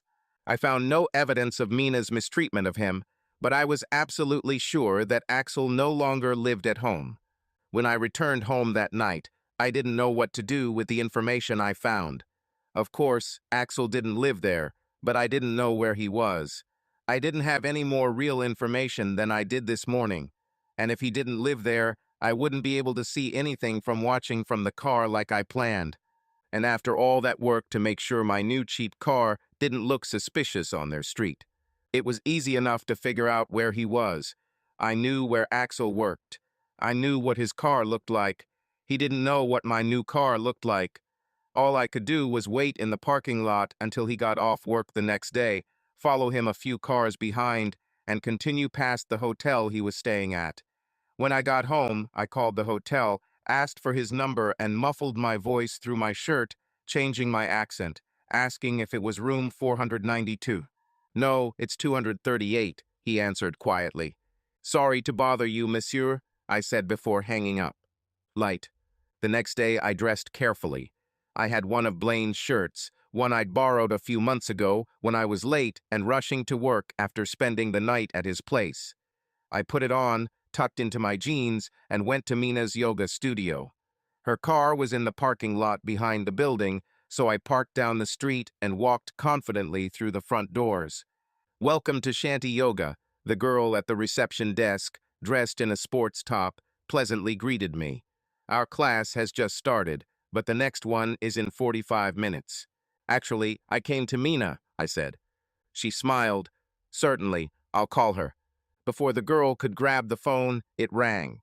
She frowned, then picked up the phone. "Hello, Mina.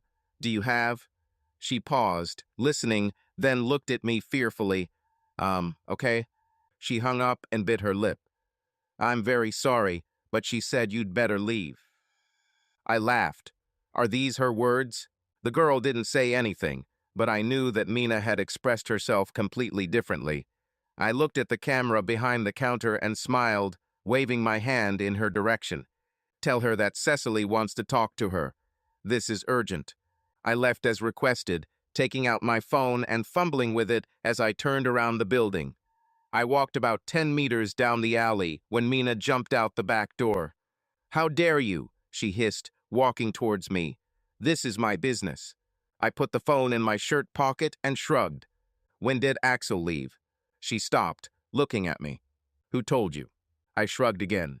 "Damn it, Cecily, I don't like playing these stupid games." "Oh, you don't like it? Sorry, I thought after you tried to convince your husband that I was lying about your affair because I wanted to seduce him, games were yours." She frowned at me, crossing her arms over her chest. "And I told you, you don't understand. When did you start hitting him?" Her mouth fell open. "I don't. I'm not an idiot, Mina.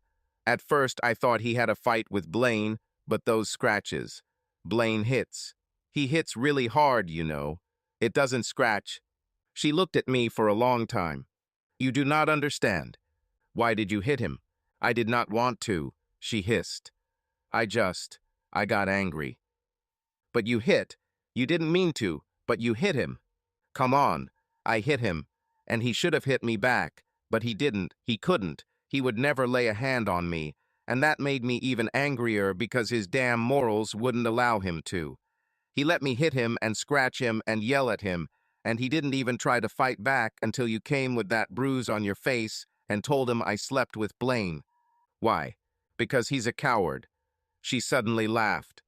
He's a damn coward, Cecily. He's so madly in love with me that.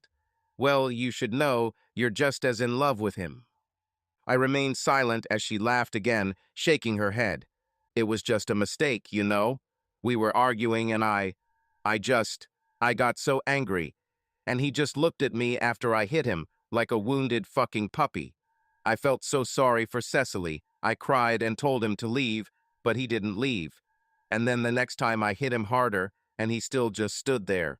And then after that it became like a challenge, like he wanted to see how angry I could get. And I tried to tell you because I needed help, but you were so focused on him that you didn't even think. And then you came with Blaine, fucking Blaine, so happy and so.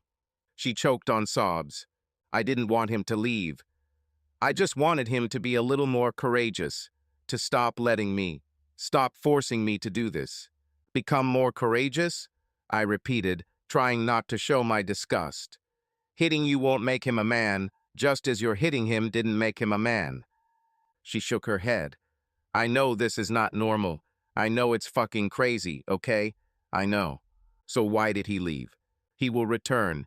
He said he just wanted to take a couple of days to think and decide what we would do next. This is not the end, Cecily. You know he came to me, right? Her hands clenched into fists. I thought she might hit me, and I tensed up, ready for her to swing. But she didn't. No. She snorted. I told him no. What a loyal little friend you are, she murmured. It does not matter. He will come back to me. He will believe me when I say I had a miscarriage due to stress, and we will continue to live together without your sick little obsessive face in our lives. I won't lose him. She was deadly serious, serious enough to lunge forward and grab my arm, hissing in my face. Let me go, I said in an even tone. She didn't let me go right away.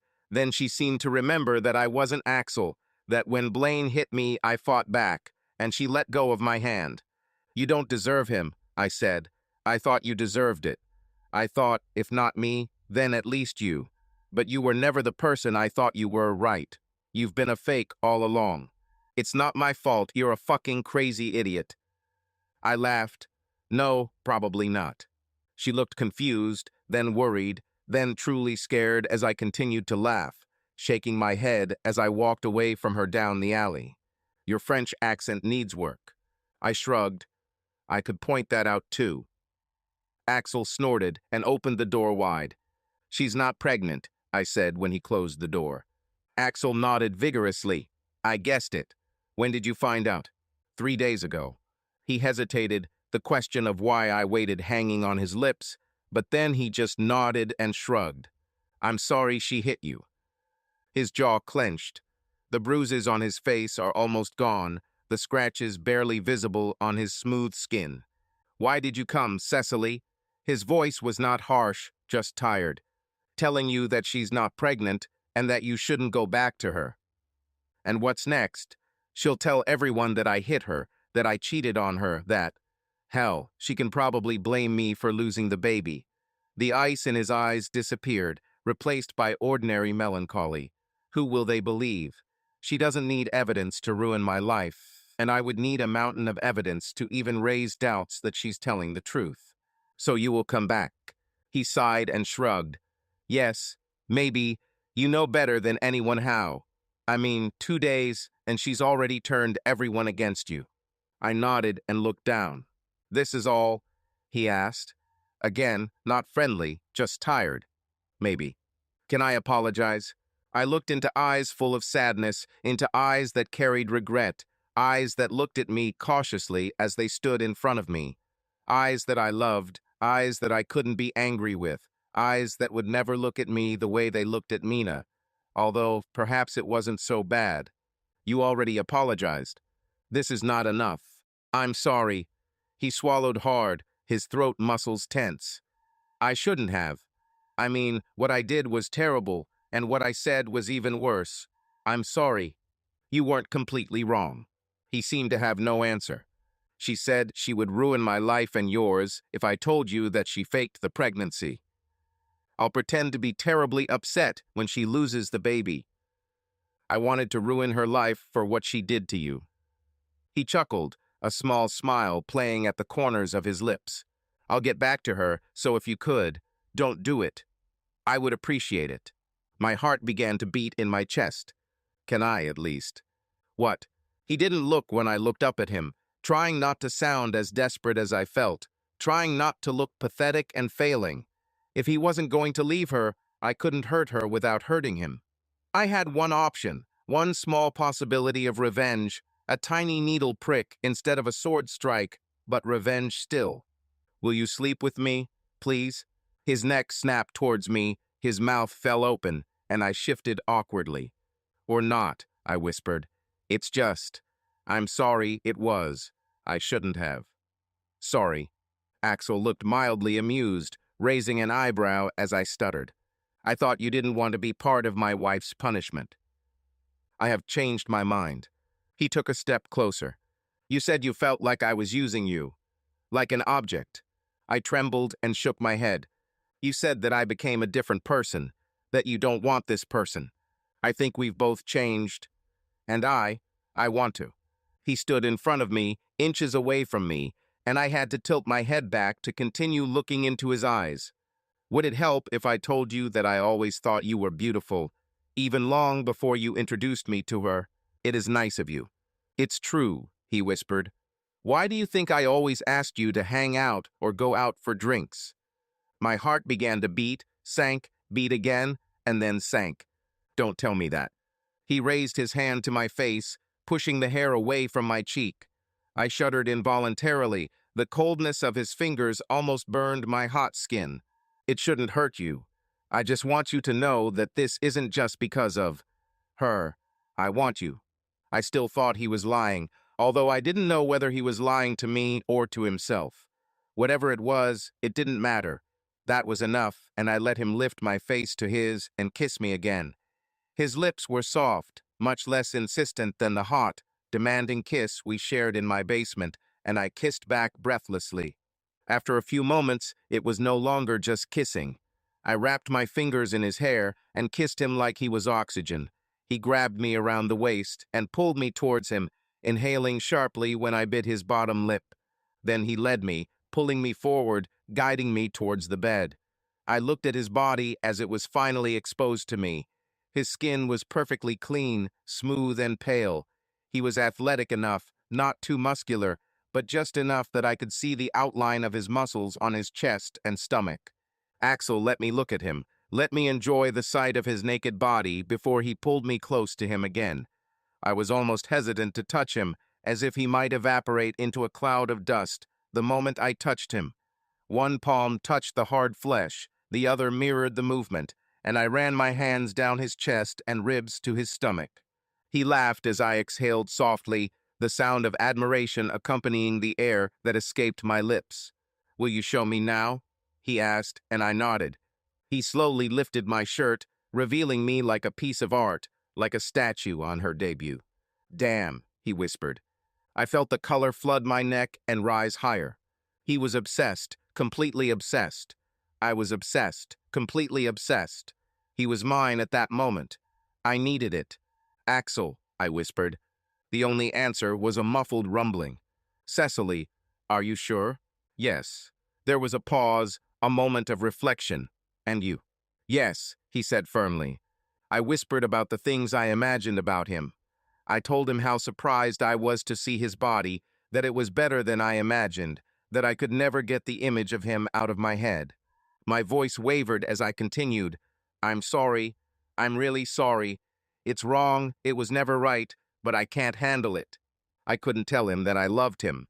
I could not. He knew, we both knew, but the words had to stay inside. He found my lips, then kissed the tears on my cheeks. "It's okay," he whispered. "It's okay, Cecily. Do not cry. Everything is fine." He kissed me over and whispered soothing words, sweet words, words that might not have been true and wouldn't have mattered if they were true. It was enough to know that he didn't hate me. Everything else was insignificant, unimportant, worth no more than torn poems scattered in the wind. He was wonderful, so beautiful. When his eyes opened again, I blinked, pretending that I hadn't just looked at him like I was the first sunset I'd ever seen. I smiled awkwardly. I thought he would want me to leave to let him be alone, to end this weird and hot date, and let him move on with his life. Before I could finish the thought, he pulled me closer, begging me to lie next to him. I agreed, allowing him to hug me and hold me close. "Mina never wants this again," he whispered almost to himself. My heart was torn between pain and anger. How could she not want to hold him or be in his arms? How could she not want to feel his breath on her skin, his hands on her back, the steady beating of his heart and the gentle rise and fall of his lungs as he caught his breath? How could she not want this moment? I let him hold me and I held him back. For 3 days, I stayed in a hotel room with Axel. I cried more times than I'd like to admit. I told him everything, told him every weird, sick, unhealthy thought I'd ever had about him. He listened to it all, accepted it all, forgave and understood it all. He loved Mina just as much as I loved him. He understood what it was like to have such an all-consuming, overwhelming, obsessive love. He didn't have it as much as I did, but he understood. "I don't feel like I deserve your forgiveness," I told him on the second night of our stay together. He shook his head. "You deserve it. I'm sorry that we never had a chance." My heart skipped a beat and sank more times than I could count. "Don't tell me that." He nodded and kissed me instead of answering. Late at night on the third day, I left while he was in the shower. Given the possibility, I think we could probably stay in this hotel room forever. But Mina would undoubtedly rain fire on us if we did. I don't think either of us wanted this.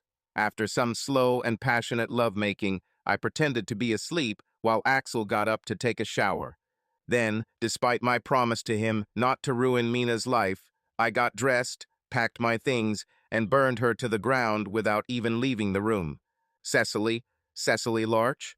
Is it you?" I froze when I heard a familiar voice. Of course she was here.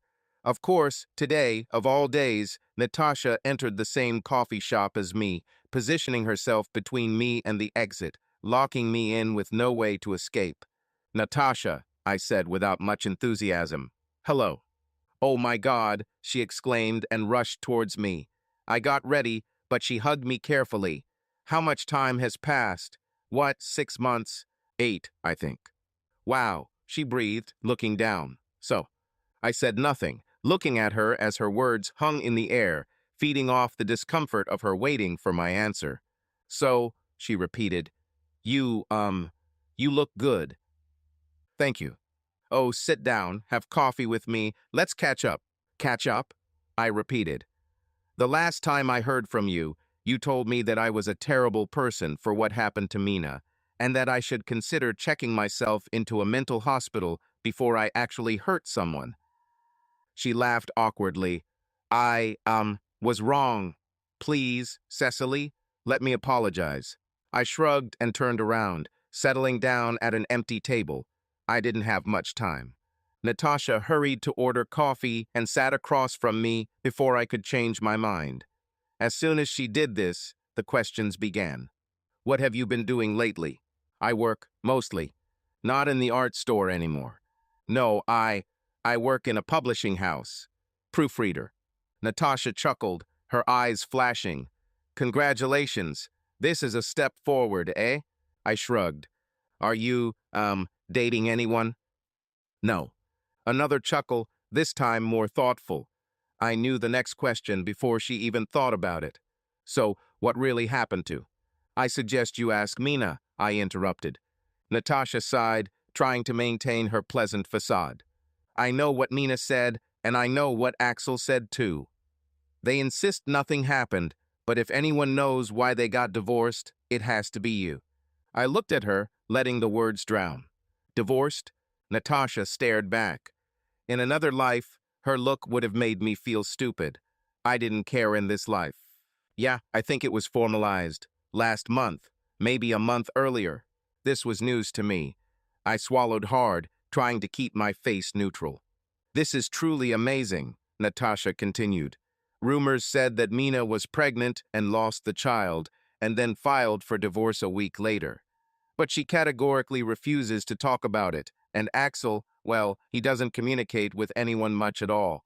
She simply said that they had grown apart and were happier alone. It's sad to hear this. Natasha leaned forward, lowering her voice. I think one of them cheated. I mean, do you know who came to live with Mina? I could have guessed, but I shook my head. Natasha pretended to sympathize. I'm really sorry. Blaine. She and Blaine are together now. HM. Well, they deserve each other. I hope they are happy. She smiled, hiding the fact that I knew she was disappointed with my reaction. So do you think she cheated, or was it? Natasha looked down again, almost instinctively. Maybe none of them cheated. Or both. Or maybe they were just growing apart, I added reluctantly. I wouldn't know. You know, Mina broke off all contact with me. I heard she offered to help you. Well, you know better than me, probably. An awkward silence fell between us again. Natasha stirred restlessly. I enjoyed every second of it. You really didn't know? She finally asked. I really, truly didn't know. After I left the hotel room, I went to my basement, packed my things, threw away my cell phone and bought a new one, and moved to the other side of town. The plan was to leave the city, but given my financial situation at the time, it wasn't that easy. Instead, I lived in my small car for a while before getting a job at a small publishing house as a proofreader. The work was hard, the hours were long, and the pay was small, but it was enough to keep me in a small apartment and food on the table. I tried to avoid places where I might run into someone from my old life, but I had an appointment that day that couldn't be rescheduled. I didn't know, I said. And frankly, Natasha, I don't care. I'm done with all this. I now have more important concerns. Obviously. She nodded. Too personal if I ask anyone. Yes. Fine. She shrugged, refusing, and I knew exactly what would happen when our strange little date was over. Listen, I have to go, I said. I need to go back to work. Well, give me your number, she exclaimed. We can meet another time and... No. What? I shook my head. I won't give you my number. Are you sure? She asked in an icy tone.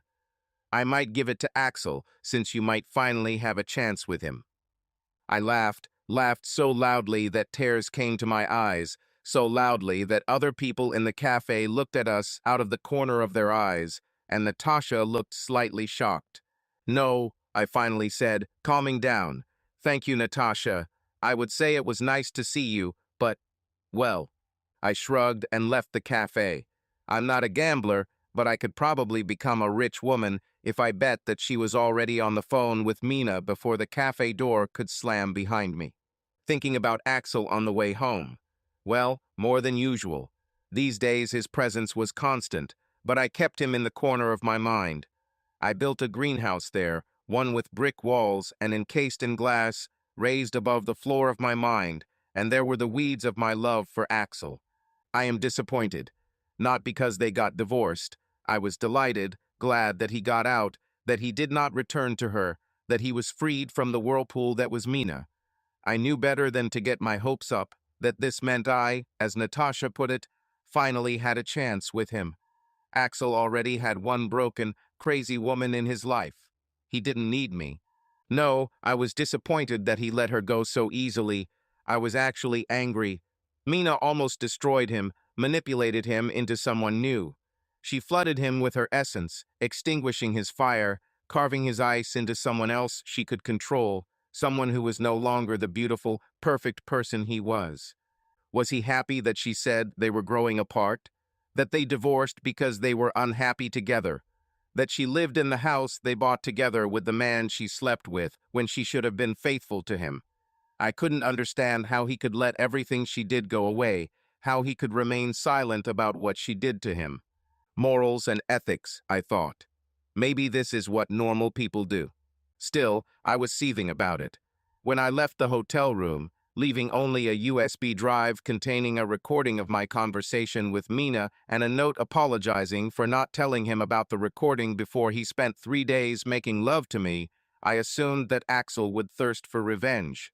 I assumed he was using this to take everything from her. It was extremely unsatisfactory that he simply left her, dividing everything equally and moving out of his house, allowing her to continue living the way she was living. She was still sleeping with Blaine. Pigs, they deserved each other. I thought about this as I drove to work.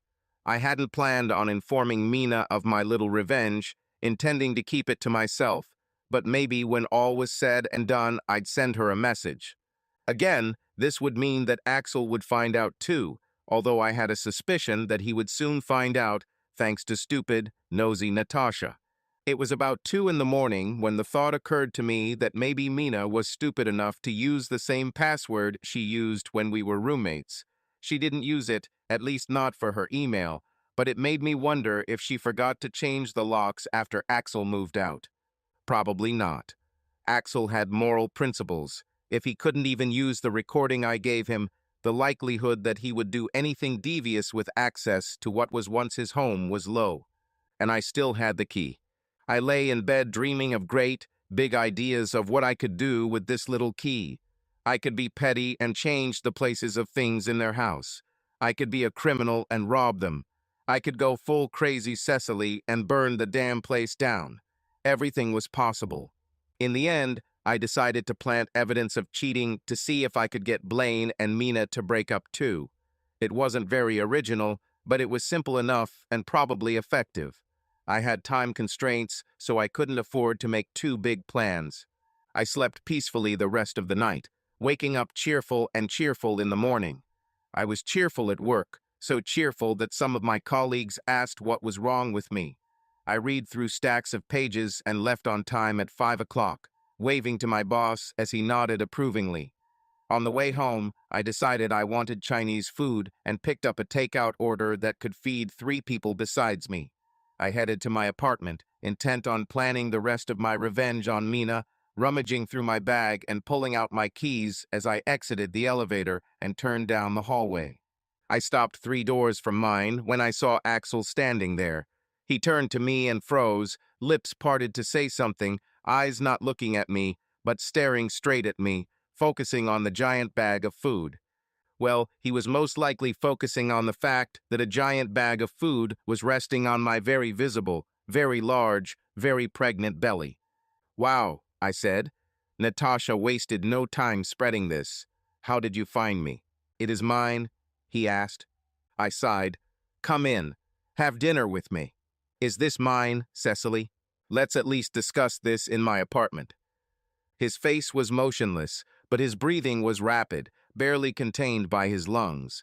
I was almost trembling when he finally met my gaze, eyes not full of ice, but full of blazing blue flames, scorching, dangerous, terrifying. Almost. Is it mine? I rolled my eyes and pushed the bag of food into his hands. Hold this until I unlock the door. He followed me, instinctively heading towards the kitchen and placing the bag on the table. I tossed my keys into the bowl by the door, kicked my shoes off onto the rug, and dropped my bag next to me. Axel watched silently as I finally turned to him. Yes, his expression didn't change. His gaze fell again to my stomach, then back to my face. You lied to me, you. I didn't lie. You said it was safe. You said that I could. No, I said it's normal. He fell silent again, realizing my words. So you planned. I hoped. I shrugged, moving towards the kitchen and taking plates out of the cabinet. I knew. It was the right time. I waited a couple of days before coming to you to make sure. I thought. I just hoped it might happen. I didn't know if you would even want to have sex with me. I had no idea that I would spend 3 days with you. So, did you want to trick me into getting pregnant? For me to leave Mina and be with you or something like that? I stopped, wounded, looking at him. Seriously, Axel? Yes, seriously. You're fucking pregnant. Cecily, You just said you got pregnant on purpose, and you didn't tell me a damn thing, and I didn't fucking tell you anything, and you're still asking me if I did this to make you leave Mina? His lips were parted, but nothing came out. I didn't want you to leave Mina because of me, I said. I wanted you to leave her because she treated you like you were worthless. I gave you the tape and left so you could stop it if you wanted. It has nothing to do with me. Oh, this damn recording. Venom dripped from his words as he found them again. Could you have told me about this before we had 3 days of fun? You wouldn't have sex with me. I what? I shrugged. I know it was mean. I don't regret it. I wanted to have sex with you once, just one damn time. I told you over and over again. I told you all the crazy shit I thought and did and wanted. So yes, I had the tape. And yes, I could have given it to you before anything happened. And yes, I guess that means I tricked you into having sex with me, and guess what, I still don't regret it. And you weren't going to tell me about the child. I thought you were still married. I started putting fried rice on each plate. The child was for me. I didn't want her to get back at Mina or trap you into being with me or anything like that. This is a terrible reason to have a child. I wanted her for me. He looked at me silently as I moved from fried rice to sweet and sour pork. I wasn't sure if he was trying to follow my twisted logic, trying to wrap his head around some insanity I had just tried to explain to him, or trying to tell me he wanted more pork and less rice. Her? Yes, it's a girl. He nodded sharply, his throat muscles tightening as he swallowed. I silently placed the rest of the food on our plates. Soy sauce? I asked, holding several bags in my hands. Yes, please, he said quietly. We carried the plates to the table, and I began to dig into them. Axel took a few small bites, looking at me as I practically inhaled the food. So you divorced her, I finally said with a mouthful of chicken. To her. Why didn't you tell anyone what she did? I just wanted to leave. She'll have to live with what she did. I raised an eyebrow at him. Did you just divide everything? Damn Blaine is living with her now. Did you hear that? He snorted. Yeah. And that suits you? Of course not. He took another bite and looked at me. I froze midway, seeing something in his eyes that I had not seen before. Again, this fire, this blue flame, something cold, hot, and dangerously explosive. I pursed my lips, but it couldn't stop the smile from slowly spreading across my face. What? He said. You're planning something. He shrugged vaguely. I have something planned too, when I found out you weren't there. He raised his eyebrows, still not smiling, but that fiery sparkle in his eyes sparkled. When is the due date? He asked. In about 6 weeks. It seems like it's too much for you to make plans right now. I took the hint, nodded, and continued eating. Are you staying in the city? I was going to move, I replied. But it's expensive. Besides, I have a job here now. Do you want a roommate? Who are you thinking about? He laughed with a surprised bark, and I swear my little girl's legs fluttered at the sound of his laughter. Although maybe it was just my heart. When can you move? I asked. Next week. Next week. I smiled at my plate, then bit my lip. I'm not asking you to be a father, I said. Axel looked at him seriously again. I'm not asking you to love me either. I didn't lie. I wanted her. I wanted her for myself. I never thought that you would even want to know about her. But if you want. I want to. If you'll let me. His voice was firm, sincere, almost pleading. All I could do was nod, and a few moments later Axel stood there, lifting me to my feet and kissing me as I flew, walked through the clouds with his lips on mine. When we finished, he pulled me closer, kissed my face, my cheeks, and my neck, and put his hand on my stomach while we caught our breath. This is crazy, I whispered. Do you understand this? You're crazy. It must be. You're crazy too, he replied, and his lips touched my forehead. Then there are 2 of us. Don't tell anyone. They would advertise, you know. I fell silent as he finished the verse, his mind following mine, his words confirming what I had always suspected. He was perfect. We were perfect. I bit my lip, unable to name the emotion that coursed through me. He seemed to sense it and hugged me tighter. Quietly, we planned for the sudden concept of us together, us just weeks away from parenthood. We didn't talk about Mina anymore. I thought maybe our revenge was because we were together, that we were happy. After everything we found each other, Axel never mentioned what he was going to do, and I never talked about the half-baked plan I had, or how I still had the key to his old house. He moved in 3 days after he found me. He never told me how he found out my address. It didn't matter. We both had our secrets. He didn't tell anyone that he had found me, especially Mina, although we didn't hide the fact that we were together. I assumed that one day she would find out. We'll be somewhere in public, maybe with our daughter, and someone will see us. It didn't matter. None of them mattered. Still, it was difficult to know that she wasn't suffering. It burned, glowing embers somewhere deep in my soul, knowing what she had done to him. What she did to me was scarcely worth mentioning. She could hurt me all she wanted, and it would never compare to how I felt about what she hurt Axel. But out of respect for him, I let it go. We quickly settled into an established rhythm. It helped that we had lived together before. This was made easier by the fact that there were only two of us. For the first time in what seemed like forever, I was happy, truly happy, and every day as my belly grew and our daughter got closer to being born, I was happier. 2 weeks after he moved in, he returned home late one night, and the next day too. I ignored it, despite the gnawing suspicion in my stomach. That weekend he kissed me in the morning and said he had to work, then left the apartment before I could question why he had to work on Saturday. When he returned around dinner time, I asked. He must have seen the fear in my eyes because he immediately hugged me, kissed my forehead, and promised me that it wasn't what I thought. You say this, but you will see, he whispered. You'll see soon. I promise. I thought that maybe he was going to propose, which made me even more worried and worried. Well, not only did I get pregnant without telling him, and now he was living with me after months of separation, and this all happened after a crazy, toxic, crazy woman that almost destroyed us both. But it seemed a little early for marriage. However, he didn't lie. I didn't wait long to find out. We sat at the table that night, tension still tugging at us as we quietly ate dinner, when suddenly his phone rang. He wiped his mouth with a napkin and answered, his tone calm and stoic. What? Okay, hello to you too. What do you want? There was a long, tense pause while he listened. Wow, I'm sorry to hear it. Another long pause. Did they say what caused it? And you think, are you serious? You're crazy. You're calling me to make baseless accusations. Besides, what's in it for me? I'm not covered by insurance anymore, remember? You bought my share?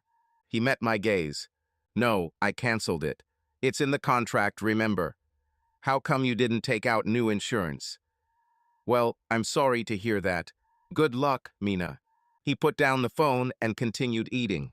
I looked at him, amazed, confused, and a little worried. What a day, he said calmly. It's good that I was with you all day today, isn't it? I raised an eyebrow. Certainly. We went to buy baby to pick out a car seat, and when we got home, you worked on the nursery. Yes, I remember that too, he said, continuing to eat. Poor Mina. It looks like her house burned down. I dropped my fork and stared at him, my mouth hanging open. They said it looked like she left the hair straightener on before leaving for work. She did this 1,000 times when we lived together, I said, picking up my fork. I always turned it off for her. I must even have old letters that I sent her, warning her to be more careful next time. When our eyes met again, and I saw that flickering blue flame in his eyes, I couldn't help the slow smile on my face. Of course, we were perfect together. He was just as damn crazy as I was.